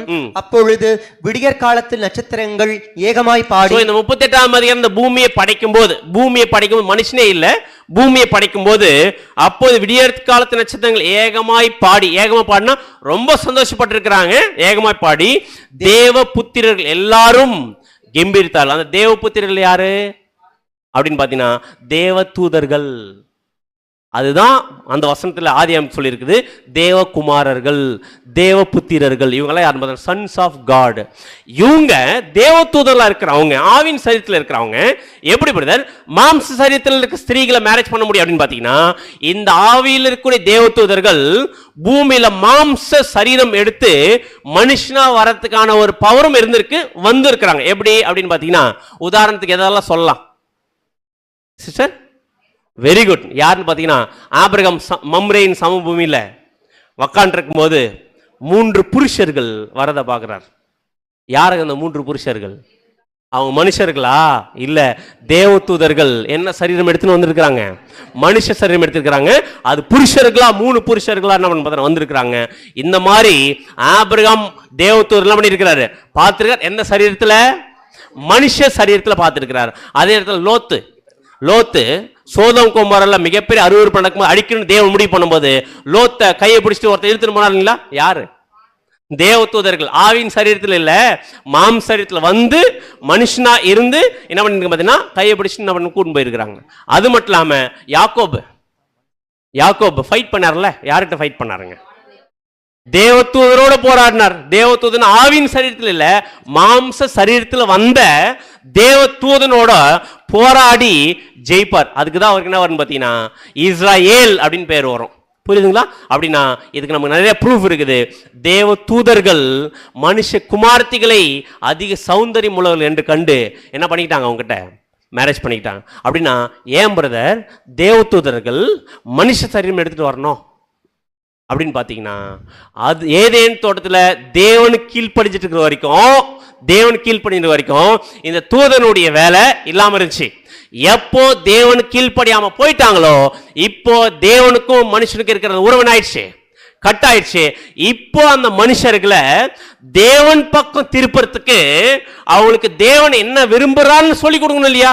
அதுக்காக யார் அமைச்சார்னு பார்த்தீங்கன்னா தேவன் தேவதூதல் அமைச்சார். போயிட்டு தேவதூதல் ஆவின் சரீரத்தில் இருக்கிறவங்க மாம்சரம் எடுத்து ஒரு மனுஷனை மாறி போயிட்டு தேவன் உங்ககிட்ட இதெல்லாம் எதிர்பார்க்கிறாருங்க, இதை செய்யுங்கன்னு சொல்லிட்டு போய் சொல்லிட்டு அந்த வேலையை முடிஞ்சவொடனே என்ன ஆயிடணும், ஆவின் சரீரத்தில் போனோம். அப்படி ஒரு வேலைக்காக வந்த தேவதூதர்கள் வந்து மனுஷர்கிட்ட சொல்லிட்டு திரும்பி போனாங்களா அப்படின்னு பார்த்தீங்கன்னா திரும்பி போல. என்ன பண்ண ஆரம்பிச்சிட்டாங்க பார்த்தீங்கன்னா, அவங்க மாம்சம் எடுத்து அவங்க இங்கே இருக்கிற பெண்கள் சௌந்தரம் உள்ளவர்கள் கண்டு யாருக்குள்ள மேரேஜ் பண்ண ஆரம்பிச்சிட்டாங்க, மனுஷகுமார்த்திகளை திருமணம் பண்ண ஆரம்பிச்சாங்க. இப்படி திருமணம் பண்ணதுனால தேவன் விரும்பாத ஒரு விஷயம் இந்த பூமியில் நடக்க ஆரம்பிச்சு. வசனம் வாசிக்கலாம் பாருங்க. ஆதியாகமம் 6ஆம் அதிகாரம் 2ஆம் வசனம். ஆதியாகமம் 6ஆம் அதிகாரம் வசனங்கள் 2 மற்றும் 4. தேவகுமாரர் மனுஷகுமாரத்திகளை அதிக சௌந்தரியம் உள்ளவர்கள் என்று கண்டு அவர்களுக்குள்ளே தங்களுக்கு பெண்களை தெரிந்து கொண்டார்கள். அந்நாட்களில் ராட்சதர் பூமியிலே இருந்தார்கள். பின்பு தேவகுமாரர் மனுஷகுமாரத்திகளோட கூடுகிறதினால் இவர்கள் அவர்களுக்கு பிள்ளைகளை பெற்ற போது இவர்களும் பூர்வத்தில் பேர் பெற்ற மனுஷராகிய பலவான் ஆயிருக்கு அப்படின்னு பார்த்தீங்கன்னா, தேவ தூதர்கள் மாம்சம் எடுத்து மனுஷ சரீரம் எடுத்துட்டு பெண்களை மேரேஜ் பண்ணிக்கிட்டு அவங்க 2 பேருக்கும் பிறந்த குழந்தை எப்படி பிறந்துச்சுன்னு பார்த்தீங்கன்னா, இப்ப மனுஷனுக்கும் மனுஷிக்கும் பிறக்கிற குழந்தை நார்மலா இருக்கும். ஆனா தேவ தூதர்களுக்கும் மனுஷிக்கும் பிறந்த குழந்தை என்னவா மாற ஆரம்பிச்சுன்னு பார்த்தீங்கன்னா, ராட்சதர்களா வர ஆரம்பிச்சிட்டாங்க. ராட்சத சந்ததி வர ஆரம்பிச்சிச்சு. ராட்சத சந்ததி வந்த உடனே அவங்க எப்படி இருந்தாங்களாமா, வசனத்தில் அழகா சொல்றாரு, தேவகுமாரர் மனுஷகுமார்த்திகளோட கூடுகிறதினால் இவர்கள் அவர்களுக்கு பிள்ளைகள் பெற்ற போது இவர்களும் பூர்வத்தில் பேர் பெற்ற மனுஷராகி எப்படி ஆனாங்களாமா, பலவான்கள் ஆனாங்களாம். நார்மல் மனுஷனை விட இவங்க எப்படி இருந்தாங்களாமா, ரொம்ப பலவான்களா இருந்தாங்களாமா. ஹைட்ல வெயிட்ல ஜைஜாண்டிக்கா இருந்திருக்கிறாங்க. ஏன்னா இந்த ஜெனரேஷன், இந்த ரேஸ் தேவதூதர்களுக்கும் மனுஷகுமார்த்திகளுக்கும் பிறந்தது. இது எப்படி இருந்தாங்க பார்த்தீங்கன்னா, நார்மல் மனுஷனை விட இவங்க வேற உருவம், ரொம்ப ஜைஜாண்டிக்கிறதுனால இப்போ இந்த மாதிரி ஒரு கண்டிஷன் இருக்கிற ராட்சதர்கள் யாரை ஒடுக்க ஆரம்பிச்சிருப்பாங்க, மனுஷனை ஒடுக்க ஆரம்பிச்சிருப்பாங்க. அது மட்டும் இல்லாம மோசமான அருவருப்பு செய்ய ஆரம்பிச்சிருப்பாங்க. இந்த மாதிரி ஒரு விஷயம் ஒரு ராட்சத சந்ததி வந்திருக்குது. இப்ப திங்க் பண்ணி பாருங்க, ஆக்சுவலா தேவன் மனுஷனை படைச்சதுக்கு என்னுடைய பர்பஸ் என்ன, தேவ பக்தி உள்ள சந்ததி வரணும். என்ன சந்ததி வந்துட்டு இருக்குது, தேவன் விரும்பாத ராட்சத சந்ததி வந்ததுனால தேவன் விரும்பக்கூடிய தேவ பக்தி உள்ள சந்ததி என்ன பண்ணலைங்க, வரல. இப்ப இந்த ராட்சத சந்ததி வந்ததுனால இப்ப தேவன் என்ன பண்றாருன்னு பாத்தீங்கன்னா, வசனம் வாசிக்கலாம். ஆதியாகமம் 6ஆம் அதிகாரம் 5ஆம் வசனம் 6ஆம் வசனம். வசனங்கள் 5 மற்றும் 6. மனுஷனுடைய அக்கிரமம் பூமியிலே பெருகினது என்றும் அவன் இருதயத்து நினைவுகளின் தோற்றம் எல்லாம் நித்தமும் பொல்லாததே என்றும் கர்த்தர் கண்டு தாம் பூமியிலே மனுஷனை உண்டாக்கினதற்காக கர்த்தர் மனஸ்தாபப்பட்டார். ஆக்சுவலா மனுஷனை எதுக்காக படைச்சாரோ அந்த பர்பஸ் சால்வ் ஆகாம அந்த பர்பஸ் விட்டுட்டு ராட்சத சந்ததி வருது, தேவன் விரும்பாத ஒரு சந்ததி வருது. இப்ப முடிவு பண்றார், தேவனுக்கு என்ன ஆயிடுச்சாமா, மனுஷனை படைச்சதுக்கு ரொம்ப மனஸ்தாபம் ஆயிடுச்சாமா, ரொம்ப ஃபீல் பண்ணிட்டாராமா, ஏன் தான் இந்த மனுஷனை படைச்சனோன்னு ஃபீல் பண்ணிட்டு இப்போ முடிவு பண்றார், இந்த நான் எதிர்பார்த்தது இந்த மனுஷன் மூலமா தேவ பக்தி உள்ள சந்ததி வரணும், என்ன உண்மையா தோதுக்குள்ள சந்ததி வரணும். என்ன பண்ணல, வரல. அதனால இந்த ஒரு ஜெனரேஷனை, இந்த ராட்சத சந்ததி வந்ததுனால இப்போ நான் என்ன பண்ணலாம்னு முடிவு பண்ணிட்டேன், இந்த ஒரு மனுஷனை என்ன பண்ணிடலாம், அழிச்சிடலாம். அப்படின்னா வசனம் நமக்கு நல்லா தெளிவாக புரிய வைக்குது. பாவம் பெருகிறதுனால அழிக்கணும் தேவன் முடிவு பண்ணல. பாவம் பெருகிறது தேவனுக்கு கஷ்டமாக தான் இருந்துச்சு. அதுக்கான விஷயம் தேவன் பிளான் பண்ணிட்டு இருந்தார். ஆனால் தேவன் விரும்பாத ஒரு ராட்சதை சந்ததி வந்ததுனால தான் இப்போ எதை அழிக்கணும் பிளான் பண்ணுறாருன்னு பார்த்தீங்கன்னா ரொம்ப மனசு கஷ்டமாயிட்டு அழிச்சலாம் முடிவு பண்ணுறார். அழிச்சலாம் முடிவு பண்ணிட்டு டிசைட் பண்ணிட்டார், இன்னிலிருந்து முடிவு பண்ணுறேன், இந்த ஜென்ரேஷனை பண்ணிடலாம், மொத்தமாக அழிச்சிடலாம், மனுஷ சந்ததியே வேணாம் அப்படின்னு அழிச்சலாம் முடிவு பண்றார். எவ்வளவு வருஷம் டைம் ஃபிக்ஸ் பண்றாருன்னு பாத்தீங்கன்னா வசனம் வாசிக்கலாம். ஆதியாகமம் 6:3 3 வசனம். அப்பொழுது கர்த்தர், என் ஆவி என்றென்றைக்கும் மனுஷனோடே போராடுவதில்லை, அவன் மாம்சந்தானே, அவன் இருக்க போகிற நாட்கள் 120 வருஷம் என்றார். அப்படின்னா தேவன் டிசைட் பண்ணிட்டார் யார் அழிக்கணும்னு சொல்லிட்டு. ராட்சத சந்ததி அழிக்கணும். இந்த ராட்சத சந்ததியும் சேர்ந்து எதை அழிக்க முடிவு பண்றார் பாத்தீங்கன்னா ஒட்டுமொத்த மனுக்குள் பண்ணலாம், அழிச்சலாம் முடிவு பண்றார். அப்ப டிசைட் பண்ணிட்டு அதுல முடிவு பண்ணி இருக்கிறார். வசனம் நாம் வாசிச்சோம், அவன் இருக்க போகிற நாட்கள் 120 வருஷம் தானே. அப்படின்னா இது எதை பத்தி பேசல, அவன் இருக்க போகிற நாட்கள் 120 வருஷம் என்ன அர்த்தம்? இந்த மனுஷன் வாழ்ற ஆயுசு நாட்கள் 120 வருஷம் அப்படின்னு சொல்றாரு நம்முடைய ஆண்டவர். இல்ல, மனுஷனுடைய ஆயுசு நாட்களை பத்தி இந்த வசனம் சொல்லல. தேவன் டிசைட் பண்ணிட்டு தேவன் அழிக்கணும் டிசைட் பண்ணிட்டார். இதுல இருந்து 120 இயர்ஸ் தான் டைம். அந்த 120 வருஷம் தான் டைம். அதுக்குள்ள எதை அழிச்சிட்டு போறேன்? உலகத்தை மொத்தம் அழிச்சிட்டு போறேன் அப்படின்னா நிர்ணயிச்சிட்டார். யாருக்கு? இந்த மனுக்குலத்திற்கு, ராட்சத சந்ததியை உருவாக்கின இந்த மனுக்குலத்துக்கு அழிக்கணும் முடிவு பண்ணிட்டார். அழிக்கிறதுக்கான டைம் ஃப்ரேம் ஃபிக்ஸ் பண்ணிட்டார். எத்தனை வருஷம்? வித்தின் 120 இயர்ஸ்ல மொத்தமாக நான் பண்ண போறேன், அடிச்சிட்டு போறேன் அப்படின்னு டைம் ஃப்ரேம் ஃபிக்ஸ் பண்ணிட்டார். ஃபிக்ஸ் பண்ணிட்டு இப்போ அழிக்க ஆரம்பிக்கிறதுக்கான ப்ராசஸ் போது. வசனம் வாசிக்கலாம். ஆதியாகமம் 6:7 7 வசனம். அப்பொழுது கர்த்தர், நான் சிருஷ்டித்த மனுஷனை பூமியின் மேல் வைக்க, நல்லா கவனிங்க, நான் சிருஷ்டித்த மனுஷனை பூமியின் மேல் வைக்காமல் மனுஷர் முதற்கொண்டு மிருகங்கள் ஊரும் பிராணிகள், மனுஷனை மட்டும் இல்ல, மிருகம் ஊரு பிராணிகள், ஆகாயத்து பறவைகள் பரியந்தமும் உண்டாயிருக்கிறவைகளை நிக்கிரகம் பண்ணுவேன். நான் அவர்களை உண்டாக்கினது எனக்கு மனஸ்தாபம், மொத்தமா நிக்கிரகம் பண்ணுவேன், மொத்தமா அழிச்சிடுறேன் அவங்கள. அதெல்லாம் படைச்சதுக்கு எனக்கு எப்படி இருக்குது? ரொம்ப மனஸ்தாபமா இருக்குது அப்படின்னு தேவன் ஸ்ட்ராங்கா ஒரு டிசிஷன் எடுத்துட்டு அழிக்கிறதுக்கான எல்லா ப்ராசஸ் பண்ணிட்டு ஒட்டுமொத்த மனுக்குள்ளையும் பார்க்கறாரு. ராட்சச சந்தி வந்துட்டு இருக்குது. மனுஷன் ரொம்ப சீர்கெட்டு போயிட்டு இருக்கிறான். இந்த ராட்சச சந்தி உருவாக்கலாம், அழிக்கலாம்னு பிளான் பண்ணும்போது தேவனுடைய கண்கள்ல ஒருத்தருக்கு மட்டும் கிருபை கிடைக்குது. யாருங்க? அப்படியே பார்க்கறாரு, மொத்தமா வாஷ் அவுட் பண்ணலான்னு பார்த்தா அப்படியே ஒரு தேவனுக்கு பிரியமான ஒரு வாழ்க்கை வாழ்ந்து ஒரு மனுஷன் கண்ணுல பண்றாரு. யாருங்க அவரு? நோவா. அப்போ தேவன் டிசைட் பண்றாரு. வசனம் வாசிக்கலாம் பாருங்க. ஆதியாகமம் 6:8-9 வசனங்கள் 8 மற்றும் 9. நோவாவுக்கோ கர்த்தருடைய கண்களில் கிருபை கிடைத்தது. நோவாவுக்கு கர்த்தருடைய கண்கள் என்ன கிடைச்சிச்சு? கிருபை கிடைத்தது. நோவாவின் வம்ச வரலாறு. நோவா தன் காலத்தில் இருந்தவர்களுக்குள்ளே நீதிமானும் உத்தமனுமாய் இருந்தான். நோவா தேவனோட சஞ்சரித்துக் கொண்டிருந்தான். அப்படின்னா தேவனோட சஞ்சரிக்கிற ஒரு மனுஷன் கண்ணுல பட்டாரு. யாருன்னு பாத்தீங்கன்னா நோவா. இப்ப தேவன் என்ன முடிவு பண்றாரு பாத்தீங்கன்னா, அழிக்கணும்னு நினைச்சேன், மொத்த மனுக்குள் அழிக்கணும்னு நினைச்சேன், ஆனா எனக்கு உண்மையா வாழ்ந்துட்டு இருக்கிற நீதிமானா இருக்கிற யார் அழிக்கிறது மனசு வரல, நோவா அழிக்கிறது மனசு வரல. இப்ப என்ன பிளான் பண்றாரு பாத்தீங்கன்னா, இந்த நோவாவையும் அவனுடைய ஃபேமிலியையும் காப்பாத்துறதுக்கு நோவா கூப்பிடுறாரு. நோவா, நான் இந்த உலகத்தை என்ன பண்ண போறேன்? அழிக்க போறேன். என்ன பண்ண போறேன்னு பாத்தீங்கன்னா, அழிக்க போறேன். எதை வச்சு அழிக்க போறேன்? மழையை வர வச்சு அழிக்க போறேன். அதனால நீ என்ன பண்ணு, ஒரு பேழையை கட்டு அப்படின்னு சொல்லிட்டு தேவன் இப்ப யாருக்கு இன்ஸ்ட்ரக்ஷன் கொடுக்குறாரு? நோவாவுக்கு இன்ஸ்ட்ரக்ஷன் கொடுக்குறாரு. இப்ப நோவா எதை கட்ட ஆரம்பிக்கிறாரு? பேழையை கட்ட ஆரம்பிக்கிறாரு. ஸோ பேழை கட்டுற விதம், மெத்தடு எல்லாமே பிரம்மாண்டமா இருந்துச்சு. கரெக்டா இல்லைங்களா? சாதாரண விஷயம். ஆக்சுவலி இந்த பேழை எவ்வளோ சைஸ்ன்னு பார்த்தீங்கன்னா 1.5 ஃபுட்பால் கிரவுண்டுடைய சைஸ். ஃபுட்பால் கிரவுண்டு தெரியுங்க இல்லையா? அதை விட 1.5 மடங்கு பெருசாக இருந்தால் எவ்வளோ பெருசு இருக்குங்க. அவ்வளோ பெரிய பேழையை இப்போ யார் கட்டுறது? நோவா கட்டுறார். எப்படி கட்டியிருப்பாருங்க? இப்போ கிரேன் இருந்துச்சா? ஜேசிபி இருந்துச்சா? எதுவுமே இல்லை. டெக்னாலஜியே இல்லை. டெக்னாலஜி இல்லாத டைம்லேயே நம்ம இருக்கிறோம் பார்த்தீங்கன்னா இவ்வளோ பெரிய பேழையை கட்டியிருக்கிறாரு. சாதாரண விஷயம் இல்லை. அப்படின்னா இப்போ யார் பேழையை கட்ட ஆரம்பிச்சிட்டாருன்னு பார்த்தீங்கன்னா நோவா பேழையை கட்ட ஆரம்பிச்சிட்டார். அழிக்க போறேன்னு சொல்லிட்டாரு. இப்போ இந்த மாதிரி கண்டிஷனில் இப்போ பேழையை கட்ட ஆரம்பிக்கும் போது கண்டிப்பாக அதனுடைய மரங்கள் எல்லாமே எடுத்து கட்ட ஆரம்பிச்சிருப்பார் இல்லையா? சின்னதாக கட்டும் போது தெரிஞ்சிருக்குமா? தெரிஞ்சிருக்காது. போக போக போக கட்ட கட்ட கட்ட பெருசாக கட்ட கட்ட அதை பார்த்து நிறைய ஜனங்கள் வந்திருப்பாங்க, வந்திருக்க மாட்டாங்களா? வந்து யார்கிட்ட கேட்டிருக்கணும்?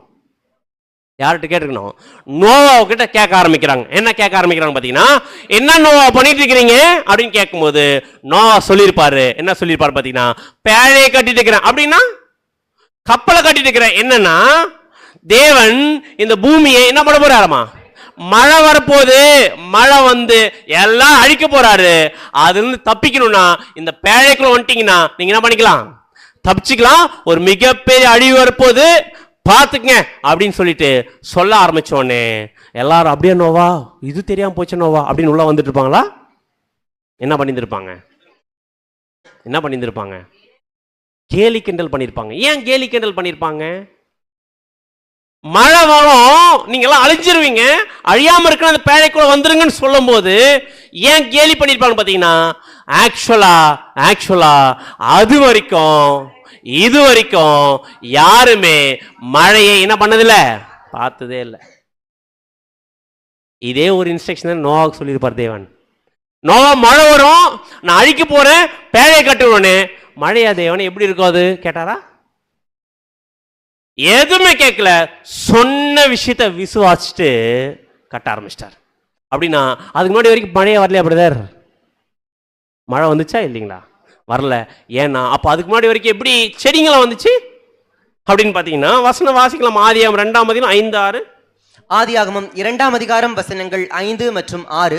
நிலத்தினுடைய சகலவித செடிகளும் பூமியின் மேல் இன்னும் உண்டாகவில்லை, நிலத்தினுடைய சகலவித பூண்டுகளும் இன்னும் முளைக்கவில்லை, ஏனெனில் தேவனாகிய கர்த்தர் பூமியின் மேல் இன்னும் மழையை பெய்ய பண்ணவில்லை, நிலத்தை பண்படுத்த மனுஷனும் இருந்ததில்லை.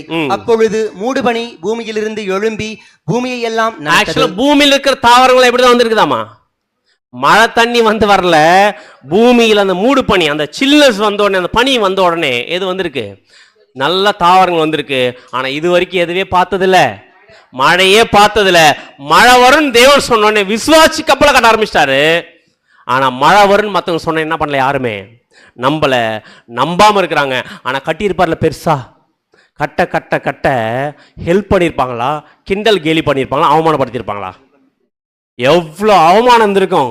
அந்த அவமானத்தின் மத்தியில், கேலி கிண்டல் மத்தியில் அவர் கட்ட வேண்டிய வேலையை பர்ஃபெக்டாக கட்டினார். எந்த விதத்தில் டிஸ்டர்பே என்ன பண்ணல, ஆகலை.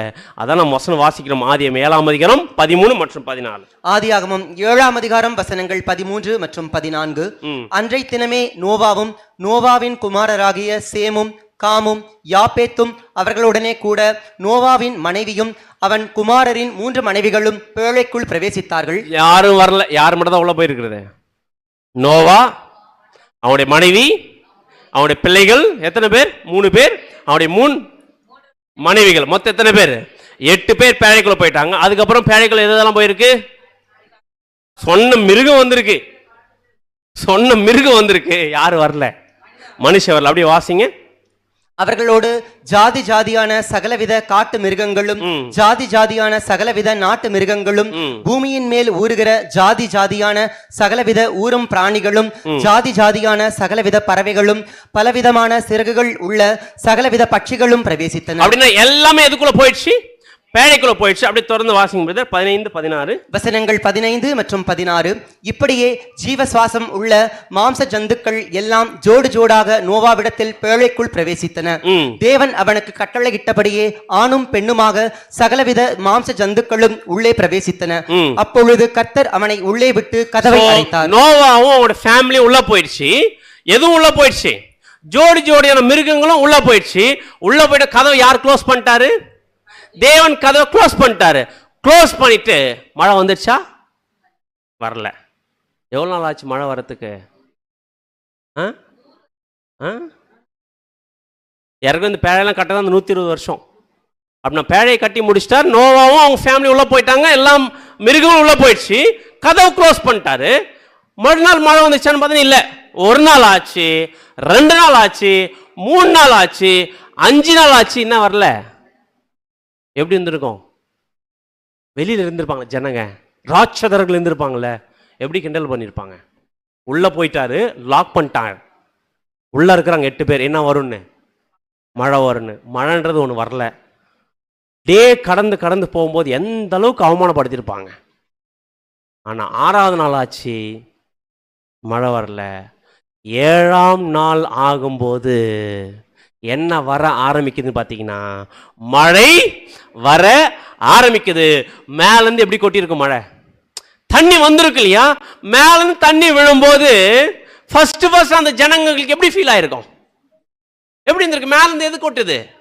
தண்ணி கொட்டுது. எப்படி இருந்திருக்கு? இது வரைக்கும் என்ன பண்ணலாம்? அவங்க பார்த்ததுல ஜாலியாக என்ன பண்ணியிருப்பாங்க? என்ஜாய் பண்ணியிருப்பாங்க. வித்தியாசமாக வந்து விழுது இப்போ மேலே சில்லு சில்லுன்னு அப்படின்னு யோசிச்சிருப்பாங்க. ஆனால் போக போக போக போக ஃபாஸ்ட்டாக வந்திருக்கும் தண்ணி. அப்போ எப்படி இருந்திருக்கும் அவங்களுக்கு, ஜனங்களுக்கு? திங்க் பண்ணி பார்க்கலாம். அப்படின்னா மழை எப்போ ஸ்டார்ட் ஆச்சாமா? மழை இந்த பூமியில் ஃபர்ஸ்ட் பெய்யும் போது என்ன டைம் ஆமா? எப்படி இருந்துச்சாமா? வசனம் வாசிக்கலாம். ஆதியாகமம் 7ஆம் அதிகாரம் 11ஆம் வசனம். 11ஆம் வசனம். நோவாவுக்கு 600ஆம் வயதாகும் நல்லா கவனிங்க. நோவாவுக்கு எத்தனை வயசு? 600வது வருஷம், 2ஆம் மாதம் 2ஆம் மாதம் 17ஆம் தேதி ஆகிய அந்நாளிலே என்ன என்ன கொடுத்திருக்கார் தேவன்? டேட்டு, மந்த், இயர் என்ன அக்யூரேட்டா கொடுத்துருப்பாருங்க. 600வது வருஷம் 2ஆம் மாதம் 17ஆம் தேதி என்ன வருது? 17ஆம் தேதி ஆகி அந்நாள் மகா ஆழத்தின் ஊற்றுக்கண்கள் பிளந்தன் அப்படின்னு அர்த்தம். பூமியில் இருக்கிற ஊற்றுக்கண்கள் ஆயிடுச்சு, ஓப்பன் ஆயிடுச்சு, மொத்த தண்ணி வெளியே வருது, ஊற்றுக்கண்கள் திறந்துச்சு. அது மட்டும் இல்லாம அடுத்தது வாசிங்க. வானத்தின் மதகுகளும் திறவுண்டன. வானத்தின் மதகுகள் திறவுண்டன. எதுங்க வானத்தின் மதகுகள்? பூமியின் ஊற்றுக்கண்கள் தெரியும் நமக்கு. உள்ள அந்த ஊற்றுக்கண்கள் ஓப்பன் ஆகி தண்ணி வெளியே வந்தது. வானத்தின் மதகுகள் எது அப்படின்னு பாத்தீங்கன்னா, இந்த பூமி மேல ஒரு வாட்டர் கேனா பிரிஞ்சு பாத்தீங்களா, தண்ணீர் லேயர், அது உடைஞ்சி எங்க விழுந்திருக்கு? பூமியில விழுந்திருக்குது. இந்த மாதிரி மழை எவ்வளவு நாள் பெஞ்சாமா? வாசிங்க அப்படி. 40 நாள் இரவும் பகலும் பூமியின் மேல் பெருமழை பெய்தது. எவ்வளவு நாள்? 40 டேஸ் மழை. டே நைட் வெல்த் வாங்கி இருக்குன்னா அது சாதாரண மழை. பூமியின் ஊற்றுக்கண்கள் பிளந்திருக்கு, வானத்தின் மதகுகள் உடஞ்சி. மதகு தெரியுங்களா? மதகு ஓபன் பண்ணுவாங்கன்னு சொல்லுவாங்களா? எங்க இருக்குங்க அது? அந்த டேம்ல மதகு ஓபன் பண்ணா தண்ணி லைட்டா வருமா, ஃபோர்ஸா வருமா?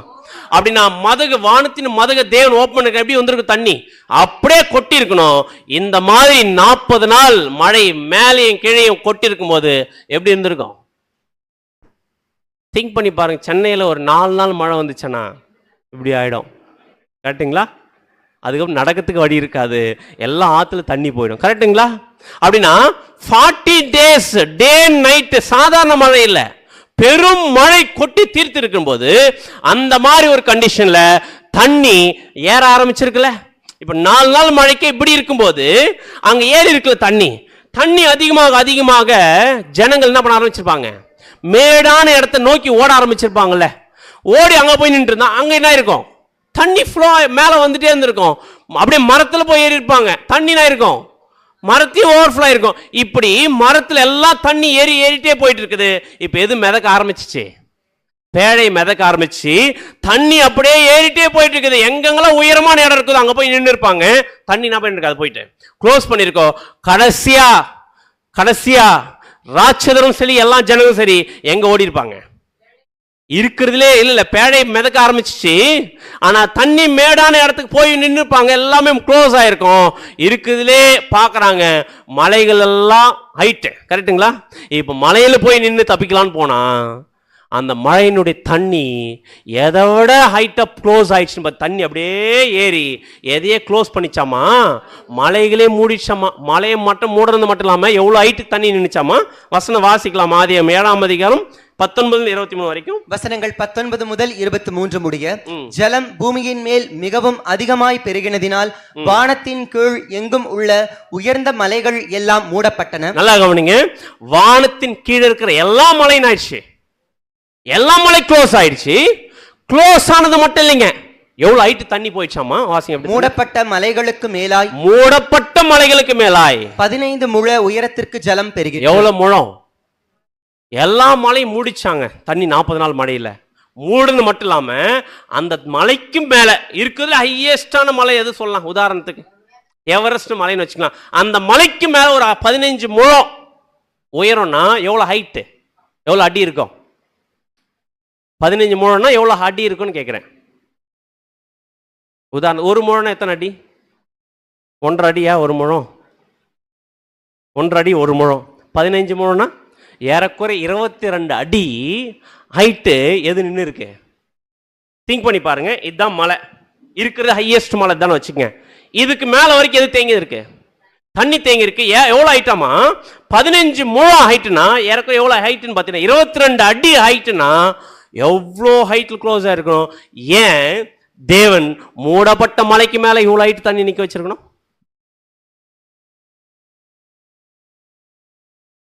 பேழை மிதந்து இருக்குது, கொஞ்சம் தண்ணி வந்து அது மிதக்க ஆரம்பிச்சுட்டு இருக்கும். என்னுடைய கேள்வி, மூடப்பட்ட மலைக்கு ஏன் இவ்வளோ ஹைட் தண்ணி? Very good sister. ஏன்னா எதுக்காக இந்த அழிக்கிறதுக்கு பிளான் பண்ணார் தேவன்? எந்த சந்ததி? இந்த ராட்சத சந்ததி மொத்தமா அழிக்கணும் தேவன் பிளான் பண்ணார். கரெக்டுங்களா? அப்படின்னா ஒருவேளை மலைக்கு மேல ராட்சதன் ஒருத்தன் போய் நின்னா அதிகப்படியே உழைட்டு இருப்பா. 10 வச்சுக்கங்களேன், 15 வச்சுக்கங்களேன், அங்க போய் நின்னா கூட நான் கூட தான் தப்பிக்கவே கூடாது. தேவன் விரும்பாத சந்ததி அழிக்கணும் முடிவு பண்ணவர் ஜலப்பழத்தை வர வச்சாரு. வர வச்சு ராட்சத சந்ததி ஒருத்தர் கூட உயிரோட வைக்காம அதே நேரத்தில் நோவா ஃபேமிலி தவிர எல்லாருமே இந்த ஜலப்பழத்தினால் ஃபுல்லாக என்ன பண்ணார் பார்த்தீங்கன்னா வாஷ் அவுட் பண்ண ஆரம்பிச்சிட்டார். கரெக்டுங்களா? வாஷ் அவுட் பண்ண ஆரம்பிச்சிட்டார். அப்படின்னா பூமியில் இருக்கிற எல்லாமே என்ன பண்ணிச்சு? ராட்சத சந்ததியா இருக்கட்டும் எல்லா ஜனங்களும் ஆயிட்டாங்க பார்த்தீங்கன்னா அழிய ஆரம்பிட்டாங்க. வசனம் வாசிக்கலாம் பாருங்க. ஆதியாகமம் 7ஆம் அதிகாரம் 23ஆம் வசனம். 23ஆம் வசனம். மனுஷர் முதல் மிருகங்கள், நல்லா கவனிங்க, மனுஷர் முதல் மிருகங்கள், ஊரும் பிராணிகள், ஆகாயத்து பறவைகள் பரியந்தமும் பூமியின் மேல் இருந்த உயிருள்ள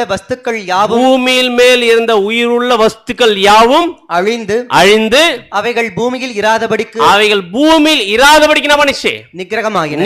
அப்படின்னு அர்த்தம், மிருகங்கள், பறவைகள், ஊரும் பிராணிகள் எல்லாருமே அழிஞ்சிட்டாங்க, மனுஷங்கள் அழிஞ்சிட்டாங்க. அடுத்தது, நோவாவும் அவனோட கூட பேழையில் இருந்த உயிர்களும் மாத்திரம் காக்கப்பட்டார். யார் மட்டும் தப்பிச்சது?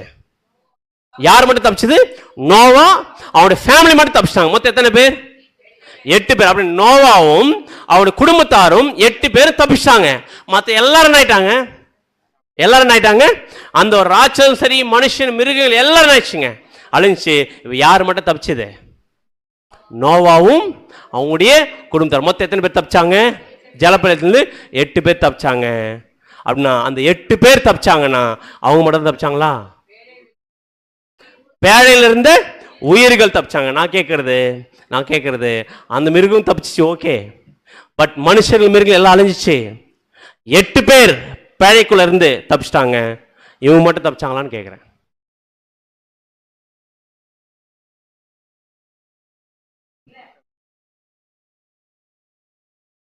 முக்கியமான ஒரு சம்பவம் பார்க்க போறோம் நம்ம. இல்ல 8 பேர் தான். 8 பேர் தான் பேழைக்குள்ள போனது. கரெக்டுங்களா? பேழைக்குள்ள போனது 8 பேரும் மிருகஜீவன் தப்பிச்சு எல்லாரும் அழிஞ்சிட்டாங்க. வசனம் அப்படிதான் சொல்லியிருக்கு, எல்லாரும் அழிஞ்சிட்டாங்க. 8 பேர் பேழைக்குள்ள இருந்து தப்பிச்சிட்டாங்க. வேற யார் தப்பிச்சது? கொஞ்சம் யோசிச்சு கண்டுபிடிச்சிடலாம். இல்ல பிள்ளைகள் இல்ல. அப்போ மொத்தம் 8 பேர் தான். வசனம் நமக்கு தெளிவா இருக்குது. இல்ல அது இல்ல. யார் அப்படின்னு பார்த்தீங்கன்னா, யார் தப்பிச்சது அப்படின்னு பார்த்தீங்கன்னா, பேழைக்குள்ள 8 பேர் தப்பிச்சிட்டாங்க, மிருக ஜீவன் தப்பிச்சிச்சு, மீதி பேர் எல்லாரும் அழிஞ்சிட்டாங்க இந்த பூமியில ஜலப்பிரளயத்துல. ஆனா தேவ புத்திரர்கள் என்ன பண்ண ஆரம்பிச்சான்னு பார்த்தீங்கன்னா, மாம்ச சரீரத்தில் தேவ தூதர்கள் இம்மிடியட்டா அழிவு வருதுன்னு தெரிஞ்ச உடனே இம்மிடியட்டா மாம்ச சரீரத்தில் நம்ம செத்துருவோம், அழிஞ்சிரும் தெரிஞ்ச உடனே இம்மிடியட்டா என்ன ஆக ஆரம்பிச்சான்னு பார்த்தீங்கன்னா, ஆவிக்குரிய சரீரம் எடுத்து தப்பிக்க ஆரம்பிச்சிட்டாங்க. யாரு? தேவ தூதர்கள் மாம்ச சரீரம் எடுத்து, தேவகுமாரர்கள் மாம்சம் எடுத்து இந்த பூமியில மேரேஜ் பண்ணாங்க. பாத்தீங்களா? முக்கியமான காரணம் யாரு? இவங்க தானே இந்த வேலையை பார்த்தது. இந்த வேலையை பார்த்து இவங்க தப்பிக்கலான்னு மனுஷ சரீரத்தில் இருக்கிற இவங்க இப்ப என்ன சரீரத்து மாற முடியும்? இப்ப உதாரணத்துக்கு ஆபிரகாம் கிட்ட வந்து தேவ தூதர்கள் வந்து மனுஷ சரீரம் எடுத்து பேசிட்டு மறுபடியும் எங்க போவாங்க? ஆவிக்குரிய சரீரம் எடுப்பாங்களா இல்லையா? அந்த மாதிரி இந்த தேவ தூதர்கள் எல்லாம் தப்பும் பண்ணிட்டு சூழ்நிலை பார்த்தோன்னு அழியுதுன்னு தெரிஞ்ச உடனே இப்ப என்ன பண்ண ஆரம்பிச்சாங்க பார்த்தீங்கன்னா, எஸ்கேப் ஆயிடலாம் அப்படின்ட்டு ஆவிக்குரிய சரீரம் எடுக்கும்போது தேவன் பார்த்தாரு, இவ்வளோ வேலை பண்ணது நீங்க தான், நீங்க இவ்வளோ தூரம் தப்பு பண்ணிட்டு நீங்க எங்க வர முடியாது, பரலோகத்துக்கு வர முடியாது, பழைய இடத்துக்கே வர முடியாது. இப்பேற்பட்ட வேலையை செஞ்சனால இப்ப நீங்க தப்பிச்சு பரலோகத்துக்கு வரலாம் நினைக்கிறீங்களா? உங்களை இம்மிடியேட் இப்படி அரெஸ்ட் பண்றேன்னு சொல்லிட்டு அரெஸ்ட் பண்ணி பரலோகத்துக்கு வராம தடுத்துட்டாரு. இந்த பூமியில மாம்ச சரீரம் எடுக்காம தடுத்து எங்க லாக் பண்ணி வச்சாருன்னு பாத்தீங்கன்னா, இந்த பாவம் செய்த தூதர்களை, பாவம் செஞ்சுட்டாங்களே இந்த தூதர்கள், தப்பு பண்ணிட்டாங்க தூதர்கள், இவங்க பரலோகத்துக்கு போக முடியாது, பூமியில இதுக்கப்புறம் மாம்சரும் எடுக்க முடியாது. எடுத்த நைட் என்ன பண்ணிட்டாங்க, ராட்சசந்தி உருவாக்கிட்டாங்க. இதையும் ஸ்டாப் பண்ணிட்டாரு, அதையும் ஸ்டாப் பண்ணிட்டாரு. இப்ப இந்த பாவம் செய்த தூதர்கள் என்ன பண்ணி வச்சிருக்கிறாராமா? வசனம் வாசிக்கலாம், கர்த்தருடைய புஸ்தகத்திலே தேடி வாசிக்கலாம். எங்க இருக்கு அப்படின்னு பாத்தீங்கன்னா 2 பேதுரு 2ஆம் அதிகாரம் 4-5 வாசிங்க. 2 பேதுரு 2ஆம் அதிகாரம் வசனங்கள் 4 மற்றும் 5. பாவம் செய்த தூதர்களை தேவன் தப்பவிடாமல். பாத்தீங்களா, வந்துச்சுங்களா கரெக்டா? எந்த தூதர்கள்? பாவம் செய்த தூதர். எப்ப பாவம் செஞ்சவங்க? நோவா காலத்தில் பாவம் செய்த தூதர் தப்ப விடாமல் அந்தகார சங்கிலினாலே கட்டி நரகத்திலே தள்ளி நியாய தீர்ப்புக்கு வைக்கப்பட்டவர்களாக ஒப்பு கொடுத்து, நியாய தீர்ப்புக்கு வைக்கப்பட்டவர்களாக ஒப்பு கொடுத்தார். இவங்க யாரு? இந்த பாவம் செய்த தூதர். அடுத்து சொல்றாரு பாருங்க, பூர்வ உலகத்தையும் தப்ப விடாமல் நீதியை பிரசங்கித்தவனாகிய நோவா முதலான 8 பேரை காப்பாற்றி. நீதியை பிரசங்கித்த நோவாவும் 8 பேரை காப்பாத்தினாரு. காப்பாற்ற அந்த டைம்ல யார் எஸ்கேப் ஆனது? இந்த பாவம் செய்த தூதர்கள் எஸ்கேப் ஆன நினைச்சவங்கள என்ன பண்ணிட்டாரு? அவரு கட்டி என்ன பண்ணிட்டாரு பாத்தீங்கன்னா சங்கிலினால் வச்சிருக்கிறார். அப்படியே வாசிங்க. அவபக்தி உள்ளவர்கள் நிறைந்த உலகத்தின் மேல் ஜலப்பிரளயத்தை வரப்பண்ணி. என்ன பண்ணிட்டாரு? ஜலப்பிரளயத்தை வரப்பண்ணி எல்லாரும் அழிச்சிட்டாரு. நோவா அவங்க 8 பேர் காப்பாத்திட்டாரு. ஆனா பாவம் செஞ்ச தூதர்கள் எஸ்கேப் ஆகும் நினைச்ச உடனே அவங்களை ஸ்டாப் பண்ணி எங்க கட்டிட்டாருமா? அந்தகார சங்கிலினாலே கட்டி. அப்படின்னு எங்க இருக்கிறாங்க அவங்க? எங்க இருக்கிறாங்க அவங்க? அந்தகார சங்கிலினால் கட்டினா பரலோகத்துக்கும் போக முடியாது. பூமியில மாம்ச சரீரம் மனுஷ சரீரம் எடுக்க முடியாது. எங்க இருக்கிறாங்க இப்ப அவங்க? அந்தகாரத்துல. அதான் அடுத்த வசனம் வாசிக்கிறோம் பாருங்க. இந்த மாதிரி யாராமா இவங்க? வசனம் வாசிங்க. யூதா 1ஆம் அதிகாரம் 6ஆம் வசனம். யூதா 1ஆம் அதிகாரம் 6ஆம் வசனம். தங்களுடைய ஆதி மேன்மையை காத்துக் கொள்ளாமல் தங்களுக்குரிய வாசஸ்தலத்தை விட்டுவிட்ட தூதர்களையும். யாராமா இவங்க? இந்த தூதர்கள் யாரு? இந்த தூதர் யாராமா? தங்களுடைய ஆதி மேன்மையை காத்து கொள்ளாமல். ஆதி மேன்மைனா முன்னாடி தேவனை மகிமைப்படுத்தக்கூடிய ஒரு ஸ்தானத்தில் இருந்தாங்க பார்த்தீங்களா தூதர்களா? அந்த ஆதி மேன்மை காத்து கொள்ளாமல் தங்களுக்குரிய வாசஸ்தலத்தை பரலோகத்தை விட்டு விட்டு வந்த தூதர்களை மகா நாளின் நியாயத்தீர்ப்பு என்று நித்திய சங்கிலினாலே கட்டி அந்தகாரத்திலே அடித்து வச்சிருக்கிறார். அப்படின்னா இந்த பாவம் செய்த தூதர்கள் இப்போ அவங்க மாம்சம் எடுக்க முடியல, பரலோகத்துக்கு போக முடியல. எங்க இருக்கிறாங்க இப்போ? அந்தகாரத்தில் இருக்கிறாங்க. இன்னைக்கு பண்ணினுக்கிற எல்லா மோசமான அருவருப்பான விஷயத்துக்கும் அவங்க தான் முக்கிய காரணம். அவங்களும் சாத்தானும். ஸோ இந்த குரூப்பை தான் இந்த தேவ தூதர்கள் எதுக்கு அமிச்சாரு? எதுக்கு அமிச்சாருங்க? ஃபர்ஸ்ட் ஆல்ல போயிட்டு இந்த மனுஷர்கள் கீழ்ப்படியாம போன மனுஷர்களை மாத்திரத்துக்கு அனுப்புனா இவங்க என்ன பண்ணிட்டாங்க? கீழ்ப்படியாம போட்டாங்க. அதனால தான் வசனம் சொல்லுது, இனி வரும் உலகத்தை குறித்து பேசுகிறோமே. எந்த உலகம்? இனி வரும் உலகம்னா 3ஆம் உலகம். யாருடைய ராஜ்யம்? கிறிஸ்துடைய. இந்த கிறிஸ்துடைய ராஜ்யத்தை இனி வரும் உலகத்தை குறித்து பேசுகிறோமே, அதை அவர் தூதர்களுக்கு கீழ்ப்படுத்தவில்லை அப்படின்னு அர்த்தம். அது யாருடைய கண்ட்ரோல் இருக்க போது? கிறிஸ்துடைய கண்ட்ரோல் இருக்க போது. அதுக்கு முன்னாடி இருக்க 2 உலகமும் யாருடைய கண்ட்ரோல் தான் இருக்கும்? விழுந்து போன சாத்தானும் விழுந்து போன தேவதூதனுடைய கண்ட்ரோல்ல இருக்குன்றத இந்த வசனம் நமக்கு தெளிவா புரிய வைக்குது. அவன 1ஆம் உலகத்துல இந்த தூதர்கள் என்ன பண்ணிட்டாங்க? பாவம் செஞ்சுட்டாங்க. இந்த தூதர் என்ன பண்ணிட்டாரு? அரெஸ்ட் பண்ணி வச்சிட்டாரு. இப்ப 1ஆம் உலகத்தை அழிச்சதுக்கான காரணம் பாவம் வந்ததுனாலயா? இல்ல. எந்த சந்ததி? ராட்சத சந்ததி என்ன பண்ணிச்சு? வந்துருச்சு. அது என்ன பண்ணிட்டார்? அதுக்காக தான் ஜலப்பழத்தை வரைச்சு என்ன பண்ணார் பார்த்தீங்கன்னா அழிச்சார். நாம் பார்க்குறோம். அப்படின்னா எப்போ ஜலப்பழம் வந்துச்சு? எப்போ இந்த பூமி காய்ஞ்சிச்சு? எவ்வளோ நாள் ஆச்சு? ஜலப்பழம் வந்துச்சு. வந்து இந்த பூமி மறுபடியும் நோவா ஃபேமிலியை ரன் பண்ணியிருப்பாங்க இல்லையா? எவ்வளோ வருஷம் ஆச்சு? வசனம் வாசிக்கலாம் பாருங்க. ஆதியாகமம் 7ஆம் அதிகாரம் 11. ஆதியாகமம் 7ஆம் அதிகாரம் 11ஆம் வசனம். நோவாவுக்கு 600ஆம் வயதாகும் வருஷம் 2ஆம் மாதம் 17ஆம் தேதியாகிய அந்நாளிலே. நல்லா கவனிங்க. நோவாவுக்கு என்ன வயசாமா? மழை வரும்போது 600வது வயசு. 2ஆம் மாதம் 17ஆம் தேதி எது வருது? மழை வருது. அடுத்தது மகா ஆழத்தின் ஊற்றுக்கண்கள் எல்லாம் பிளந்தன. ஓகே, ஆதியாகமம் 8ஆம் அதிகாரம் 13 மற்றும் 14. ஆதியாகமம் 8ஆம் அதிகாரம் வசனங்கள் 13 மற்றும் 14. அவனுக்கு 601 வயதாகும் வருஷத்தில் முதல் மாதம் முதல் தேதியிலே பூமியின் மேல் இருந்த ஜலம் வற்றி போய். நல்லா கவனிங்க, 40 நாள் மழை வந்துச்சு இல்லைங்களா? மழை வந்து தண்ணி எவ்வளவு ஹைட்டுக்கு இருந்துச்சு? மூடப்பட்ட மலைக்கு மேல 15 மூடம் இருந்துச்சு. இப்ப அந்த தண்ணி என்ன ஆகணும்? ஃபுல்லா தண்ணி எல்லாம் காலி ஆயிட்டு, காலியானா மட்டும் லேண்ட் ஃப்ரீயா இருக்குமா? ஃபுல்லா எப்படி இருக்கும்? அது சொதன்னு இருக்கும். இப்ப என்ன ஆகணும்? அது ஃபுல்லா ட்ரை ஆனதுக்கு அப்புறம் தான் யாரே வெளியே வந்து வேலை செய்ய முடியும். வந்து வேலை செய்யணும். கரெக்டுங்களா? அப்படின்னா இந்த மழை வந்தது 600வது வயசு ஆகும்போது 2வது மாசம் 17ஆம் தேதி மழை வந்துச்சு. மறுபடியும் எப்போ ஜலம் வற்றிச்சாமா? 601வது வருஷம் வயதாகும் வருஷத்தில் 1ஆம் மாதம் முதல் தேதியில் பூமியில் தான் இல்ல, தண்ணி இல்ல. ஆனா பூமி எப்படி இருக்குது? இன்னும் ஈரமா இருக்கு. தண்ணி தான் ட்ரை ஆயிருக்கு, தண்ணி தான் வத்தி போயிருக்க தவிர இன்னும் லேண்ட் என்ன ஆகல, ட்ரை ஆகல. எப்ப ட்ரை ஆச்சுமா லேண்ட்? வாசிங்க. நோவா பேழையின் மேல் தட்டை எடுத்து பார்த்தான், பூமியின் மேல் ஜலம் இல்லாதிருந்தது. 2ஆம் மாதம் 27ஆம் தேதியிலே பூமி காய்ந்திருந்தது. 2ஆம் மாசம் 27ஆம் தேதி எது காய்ஞ்சிருச்சு? பூமி ட்ரை ஆயிடுச்சு. கரெக்டுங்களா? இப்போ யார் வெளியே வர முடியும்? நோவா வெளியே. இப்போ என்னுடைய கேள்வி, மழை வந்து அந்த ஜலப்பிரளயத்தினுடைய தண்ணி வற்றி பூமி காயறதுக்கு எவ்வளவு நாள் எடுத்திருக்கு? 1 வருஷம். கரெக்டா சொல்லும். 1 வருஷம். 600வது வருஷம் 2ஆம் மாதம் 17ஆம் தேதி மழை வந்துச்சு. 601வது வருஷம் 2ஆம் மாசம் 27ஆம் தேதி பூமி காய்ஞ்சி. அப்படின்னு எத்தனை வருஷம்? 1 வருஷம் 10 நாள் ஆயிருக்கு. எது ட்ரை ஆகிறதுக்கு?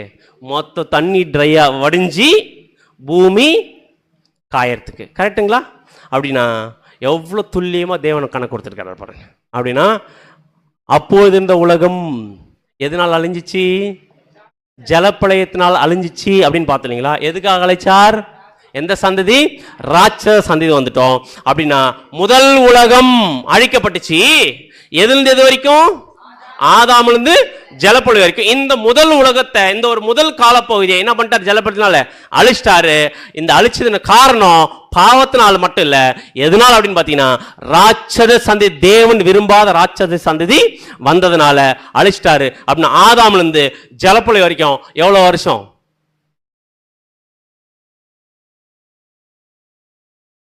ஆதாமிலிருந்து ஜலப்பிரளயம் வரைக்கும் எவ்வளவு வருஷம் பார்த்தீங்கன்னா 1656 வருஷம் ஆயிருக்குது. எப்படி பிரதர்? அப்படின்னா இந்த 1656 வருஷம் கண்டுபிடிக்கிறதுக்கு எத்தனாவது கிளாஸ்ல பார்க்க போறோம் பார்த்தீங்கன்னா 40வது கிளாஸ்ல பார்க்க போறோம். அப்ப என்ன பண்ணோம்? 40வது கிளாஸ் வரைக்கும் வரணும். அதுக்கப்புறம் நின்னுலாமா? அப்படின்னா தொடர்ந்து வரும்போது இதனுடைய ஆழமான அர்த்தங்கள் என்ன பண்ண முடியும்? கண்டுபிடிக்க முடியும். அப்படின்னா இப்போ இந்த முதல் உலகத்தை அழிச்சிட்டாரா? அழிச்சோன்னே இப்போ ட்ரை ஆயிடுச்சு, பூமி காய்ஞ்சி. இப்போ யார் வெளியே வர்றது? நோவா, அவனோட ஃபேமிலி வெளியே வராங்க. ஸோ வெளியே வந்த உடனே என்ன பண்றான்னு பார்த்தீங்கன்னா, ஆஸ் யூஷுவல் வெளியே வந்த உடனே இப்போ திங்க் பண்ணி பாருங்க, எவ்வளோ பெரிய அழிவுலேருந்து காப்பாற்றிருக்கிறார். யாரை? நோவாவும் அவனுடைய ஃபேமிலி எவ்வளோ பேர் அழிவிலிருந்து காப்பாற்றிருக்கிறார். எவ்வளோ மோசமான ஒரு ஜென்ரேஷன் இருந்து அழிவிலிருந்து இவ்வளோ பெரிய அழிவிலிருந்து யாரை காப்பாற்றிருக்காருன்னு பார்த்தீங்கன்னா நோவாவை காப்பாற்றிருக்காரு. ஏன் காப்பாத்தினாருங்க? அவர் எப்படி இருந்தாரம்மா? தேவனுடைய பார்வையில நீதிமானும் உத்தமனா இருந்தாராம். இந்த உத்தமன் நீதிமானா இருந்த அவருக்காக, அவனோட ஃபேமிலிக்காக எல்லாம் இவ்வளோ பெரிய அழிவிலிருந்து யாரை காப்பாத்திட்டாரு? இவ்வளோ பெரிய ஒரு பிளஸிங், இவ்வளோ பெரிய கிரேஸ் யாரு காமிச்சார்னு பார்த்தீங்கன்னா தேவன் நோவாவை காமிச்சார். இப்பேற்பட்ட ஒரு விஷயத்தை நோவாவுக்கு ஃபேவர் பண்ணி இவ்வளோ பெரிய அழிவிலிருந்து காப்பாற்றி இந்த ஒரு அடுத்து உள்ள கொண்டு வந்தா நோவா என்ன பண்ணியிருந்தார் தெரியுங்களா? வசனம் வாசிக்கலாம் பாருங்க. ஆதியாகமம் 9ஆம் அதிகாரம் 21ஆம் வசனம். ஆதியாகமம் 9ஆம் அதிகாரம் 21ஆம் வசனம். அவன் திராட்சரசத்தை குடித்து வெறிகொண்டு தன் கூடாரத்தில் வஸ்திரம் விலகி படுத்திருந்தான். எப்படி இருந்தாராமா? இப்பேற்பட்ட நீதிமான உத்தமனா இருந்த நோவாவை இவ்வளோ பெரிய அழிவிலிருந்து இவ்வளோ தூரம் காப்பாத்தி, எவ்வளோ பெரிய ஜலப்பிரளயம் அழிவிலிருந்து காப்பாத்தி எத்தனது விட்டா இவர் என்ன பண்ணுகிறாருங்க? திராட்சை ரசம் குடிச்சிட்டு, திராட்சை ரசம்னா வைன் குடிச்சிட்டு எப்படி படுத்துனுக்கிறாராமா? வெறி கொண்டு இல்லை, எதுவே இல்லையாமா, மேலே ட்ரெஸ்ஸு கூட இருக்க தெரியாமா அப்படின்னா எந்த அளவுக்கு போதை ஏறி இருக்கணும், கரெக்டுங்களா? எந்த அளவுக்கு போதை ஏறுற மாதிரி குடிச்சிருந்தா ட்ரெஸ்ஸே இல்லைன்றது தெரியாமல் இருந்திருக்கும்.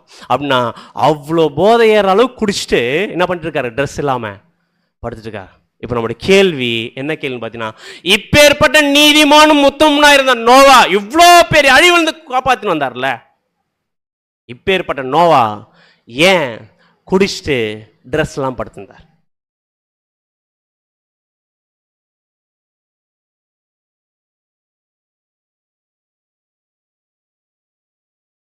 திங்க் பண்ணி, கொஞ்சம் சீரியஸாக திங்க் பண்ணி பாருங்க.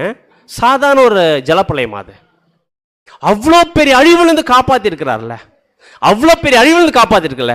அப்படின்னா தேவன் தப்பானவரை சூஸ் பண்ணிட்டாரோ? இல்லை, கரெக்டுங்களா?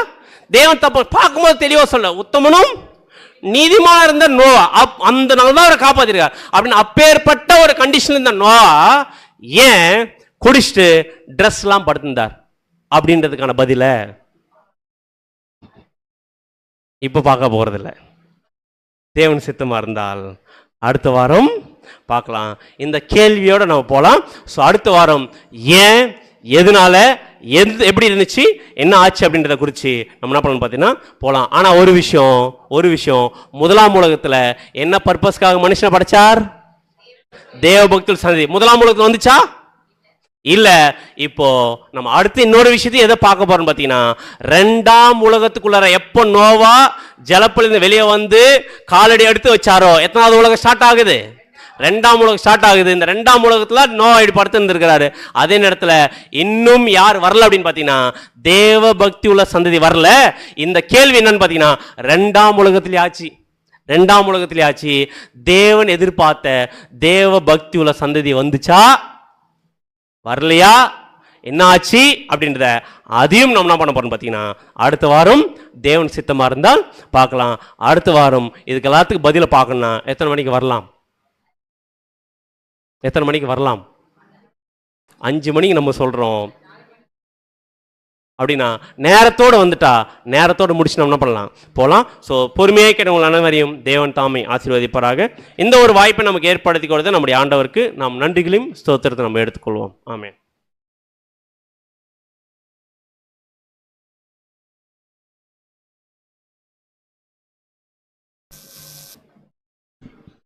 இந்த ஒரு சத்தியத்தை நமக்கு பகிர்ந்தளித்த நம்முடைய பிதாவுக்கு நம்ம நன்றியை ஏறெடுத்துக்கொண்டு இன்னும் ஒரு சில அனௌன்ஸ்மெண்ட்ஸை கூட நம்ம உங்கள் மத்தியில் தெரிவித்துக் கொள்கிறோம். தூதை பகிர்ந்தளித்த சகோதரருக்கும் கூட கிறிஸ்துக்குள்ளான அன்பின் வாழ்த்துக்களை தெரிவித்துக் கொள்கிறோம். சென்னையில் உள்ளவங்களுக்கு மழை ஒன்றும் புதுசு இல்லை. நோவாவுடைய காலத்தில் அவங்களுக்கு அதெல்லாம் கொஞ்சம் டிஃப்ரெண்ட்டாக இருந்திருக்கும். இப்போ கூட நிறைய பேர் வந்து சீக்கிரமே வந்து உள்ளே உட்காந்துட்டீங்க. நீங்கள் உட்கார்ந்ததுக்கப்புறம் வெளியில் நல்ல மழை அப்படின்னு சொல்லி கூட கேள்விப்பட்டோம். ஸோ இருந்தாலும் என்ன பண்ணலாம், இனிமேல் கொஞ்சம் வரக்கூடிய நாட்களில் பிரதர் கூட சொல்லிட்டாரு, நீங்கள் ரொம்ப சீக்கிரம் வந்துடுங்க, சீக்கிரம் ஸ்டார்ட் பண்ணிடலாம் அப்படின்னு கூட சொல்லியிருக்காரு. இனி ஒவ்வொரு வாரமும் என்ன இருக்கும், கட்டாயம் மழை இருக்கும். ஒருவேளை மழையில் நனைஞ்சு ஏதாவது ஆயிடுச்சுன்னா அப்படிலாம் யோசனை ஒருவேளை மைண்டில் வரலாம். அந்த மாதிரி டைமில் இந்த முதலாம் உலகம் பாடத்தை கூட நீங்கள் ஞாபகம் வச்சுக்கோங்க. ஸோ நோவாவை தப்புவித்த தேவன் என்ன பண்ணுவார், நம்மளையும் தப்புவிக்க வல்லவராக இருக்கிறான்னு சொல்லி பார்க்குறோம். ஸோ அதனால் சீக்கிரம் நீங்கள் பிளான் பண்ணி வாங்க துரிதமாக. நாம் இது போல் இன்னும் அதிகமான சத்திய காரியங்களை நாம் வந்து வசனத்தின் அடிப்படையில் தெரிந்து கொள்வதற்கு இந்த ஒரு வேதாகம வகுப்பு வந்து உங்களுக்கு ரொம்ப பிரயோஜனமுள்ளதாக இருக்கும். ரொம்ப உற்சாகமாக பதில் சொன்னீங்க. ஸோ சகோதரர் கூட பதில் சொன்னாங்க. ஸோ ரொம்ப ஹாப்பியாக இருந்தது அதெல்லாம் கேட்கும் பொழுது. அடுத்த வாரம் தொடர்ந்து நம்ம என்ன பண்ணலாம் அப்படின்னா இதுக்குண்டான பதில்களை வசனத்தின் அடிப்படையில் பார்க்கலாம். ஸோ இங்கே ஒரு 1 hour 1.25 மணி நேரம் பேசுகிறாங்க அப்படின்னா யாருமே என்ன பண்ண மாட்டாங்க அப்படின்னா அவங்களுடைய ஓன் கான்செப்டோ அவங்க யாருக்கிட்டேருந்தோ கேட்டுட்டு வந்ததையோலாம் பேச மாட்டாங்க. பேசுகிற எல்லா விஷயத்துக்கும் என்ன கொடுப்போம் அப்படின்னு சொல்லி பார்த்தீங்கன்னா வசனத்தின் அடிப்படையில் நம்ம வந்து பார்க்கும் பொழுது அது நமக்கு ரொம்ப ஜஸ்டிஃபைங்காக இருக்கும். நாம் போய் மற்றவங்களுக்கு இதை பகிர்ந்து சொல்கிறதுக்கு ரொம்ப அது வந்து ஆதாரமாக இருக்கும் அப்படின்னு சொல்லி கூட பார்க்குறோம். ஸோ தொடர்ந்து நீங்கள் உற்சாகமாக இந்த ஒரு கூடிகளை கூட கலந்து கொள்ள எங்களுடைய அனுதின ஜெபங்களை நாங்கள் ஏறெடுக்கிறோம். மீண்டும் ஒரு முறை இங்கே கூடியிருக்கக்கூடிய அனைவருக்கும் சீயோன் எக்கால ஊழியங்கள் சார்பாக அன்பின் வாழ்த்துக்களை கூட தெரிவித்துக் கொள்கிறோம். உங்களுக்கு தெரிஞ்ச கிறிஸ்தவ நண்பர்களை என்ன பண்ணுங்க அப்படின்னா அடுத்த வாரத்துலேருந்து கூட்டிகிட்டு வாங்க. ஒரு 4-5 கிளாஸ் போனதுக்கப்புறம் அவங்களுக்கு முதலாம் உலகம் அப்படின்னு எடுக்கும்பொழுது அவங்களுக்கு எப்படி இருக்கும், ஏதோ சொல்கிறாரே பிரதர் என்னவா இருக்கும் அப்படிங்கிற யோசனை தான் இருக்கும். நம்ம கேட்ட அவ்வளோத்தையும் நம்மளால ஷார்ட்டாக 10 நிமிஷத்தில் சொல்லிட முடியுமா? எவ்வளோ டீட்டெயிலிங் இருந்தது பாருங்க ஒரு பாடத்தில். இது மாதிரி இன்னும் அடுத்த வாரம் கூட ரொம்ப ஒரு ஆச்சரியமான அநேக காரியங்கள் நம்ம என்ன பண்ணுவோம் அப்படின்னா அடுத்த வாரம் கூட தியானிப்போம். ஸோ முன்னதாகவே வந்திருந்து தேவநாமத்தை மகிமைப்படுத்தும்படியாகவும் கேட்டுக்கொள்கிறோம். டீ அண்ட் ஸ்நாக்ஸ் வந்து அரேஞ்ச் பண்ணியிருக்காங்க. இந்த ஜெபம் முடிந்த பிற்பாடு நீங்கள் என்ன பண்ணுங்க அப்படின்னா நீங்கள் எல்லாரும் டீ எடுத்துகிட்டு நீங்கள் வந்து அதை அறிந்து விட்டு செல்லுமாறு கேட்டுக்கொள்கிறோம். இன்னும் கூட ஒரு சில அனௌன்ஸ்மெண்ட்ஸ் பிரதர்ஸ் வந்து கொடுக்க சொல்லியிருந்தாங்க. வில்லிவாக்கம் ரூட் வந்து கொஞ்சம் தண்ணி நிறையா இருக்குது. ஸோ அது வில்லிவாக்கம் ஸ்டேஷன் ரூட் வழியாக போகிறவங்க கொஞ்சம் கஷ்டம் அப்படின்னு கூட சொல்லியிருந்தாங்க. ஸோ மரம் கூட விழுந்திருந்தது அப்படின்னு சொன்னாங்க. அதனால் நீங்கள் போகும்போது உங்களுடைய ட்ராவல் பிளான்ஸ் வந்து நீங்கள் பார்த்து நீங்கள் அதுக்கேற்ற மாதிரி நீங்கள் போகும்படியாகவும் கேட்டுக்கொள்கிறோம். ஸ்கிரிப்ட் வந்து அடுத்த வாரத்தில் உங்களுக்கு வந்து கொடுக்கப்படும் அப்படிங்கிறதையும் உங்களுக்கு வந்து அனௌன்ஸ்மெண்ட்டாக கொடுக்குறோம். வரவங்க யாராவது உங்களுடைய பேர்களை கொடுக்காம இருந்தீங்க அப்படின்னா, புதுதாக வந்திருக்கீங்க இந்த வாரம் அப்படின்னா உங்களுடைய பேர்களையும் உங்களுடைய நம்பரையும் கூட கொடுங்க. ஜஸ்ட் 1 டே முன்னாடி உங்களுக்கு ஒரு ரிமைண்டர் மட்டும் கொடுப்பாங்க. அப்படிங்கிறதையும் உங்கள் மத்தியில் தெரிவித்துக் கொள்கிறோம். அறிவிப்புகள் முடிந்தது. நாம் அனைவரும் எழுந்திருந்து கண்களை மூடி ஒரு ஜெபத்துடனே இந்த ஒரு கூடையை கூட ஆசீர்வாதமாக முடிவு பகுதிக்குள்ளே கொண்டு செல்லலாம். நம்மத்திலே இந்த ஜெபத்தை எடுக்கும்படியாக நம்முடைய அன்பு சகோதரர் சத்யசீலன் பிரதர் அவர்களை அன்புடன் கேட்டுக்கொள்கிறோம்.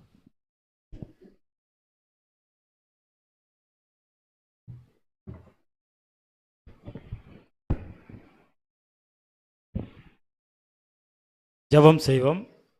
மகா இரக்கமும் உருக்கமும் நிறைந்த எங்கள் அன்பின் பிதாவே, அப்பா, இதோ இந்த நாளிலே எங்களுக்கு ஒரு நாளை கூட்டி கொடுத்து அன்பு சகோதர சகோதரிகளாக எங்களை ஒன்று கூட்டி உம்முடைய சத்தியத்தை ஆண்டவரே எங்களை தியானிக்கவும், உம்முடைய சத்தியத்தின் வழியாக எங்களை வழி நடத்தவும் இங்கே ஒன்று கூட்டி நாங்கள் கூடியிருக்கிறோம். தகப்பனே, இந்த கூடுகையை எங்களுக்கு நீ கூட்டி கொடுத்ததுக்காக நாங்கள் நன்றி செலுத்துகிறோம். அப்பா, இதோ இந்த நாளை எங்களுக்கு புதிய நாளையும் கொடுத்து அநேக சத்தியங்களை எங்களுக்கு காண்பித்திருக்கிறீங்க. தகப்பனே, அப்பா, எவ்வளோ மகத்துவமான சத்தியங்களை மறைத்து வைத்திருக்கீங்க. தகப்பனே, அப்பா, இந்த சத்தியத்தை எங்களுக்கு இன்னுமாக எங்களுக்கு ஆழ்ந்த சிந்தனையோடு ஆழ்ந்த இருதயத்தோடு எங்கள் சிந்தனையை சிதற விடாதபடி ஆண்டவரே, நாங்கள் ஒரு காதில் மறைத்து மறு காதில் விட்டுவிடாதபடி ஆண்டவரே, எங்கள் சிந்தனைகளை ஒரே சிந்தையாய் கூட்டி ஆண்டவரே உம்முடைய சத்தியத்தை எங்களுக்கு காண்பிங்க. தகப்பனே, அப்பா, இன்னுமாக அநேக சகோதர சகோதரிகள் வராமல் கொண்டு இருந்திருப்பாங்க. ஆண்டவரே, அந்த சகோதர சகோதரிகளும் ஆண்டவரே நீங்கள் கொண்டு வாங்க. தகப்பனே, அப்பா, இன்னும் அதிகமாக நாங்கள் உம்முடைய சத்தியத்தில் ஓட, உம்முடைய சத்தியத்தில் வாஞ்சியாக இருக்க, உம்முடைய ஒரே பேரனாகிய குமாரனும் ஜீவாதிபதியுமாக இருக்கிற இயேசு கிறிஸ்து மூலமாக ஜெபிக்கிற ஜீவனுள்ள நல்ல தகப்பனே, ஆமென்.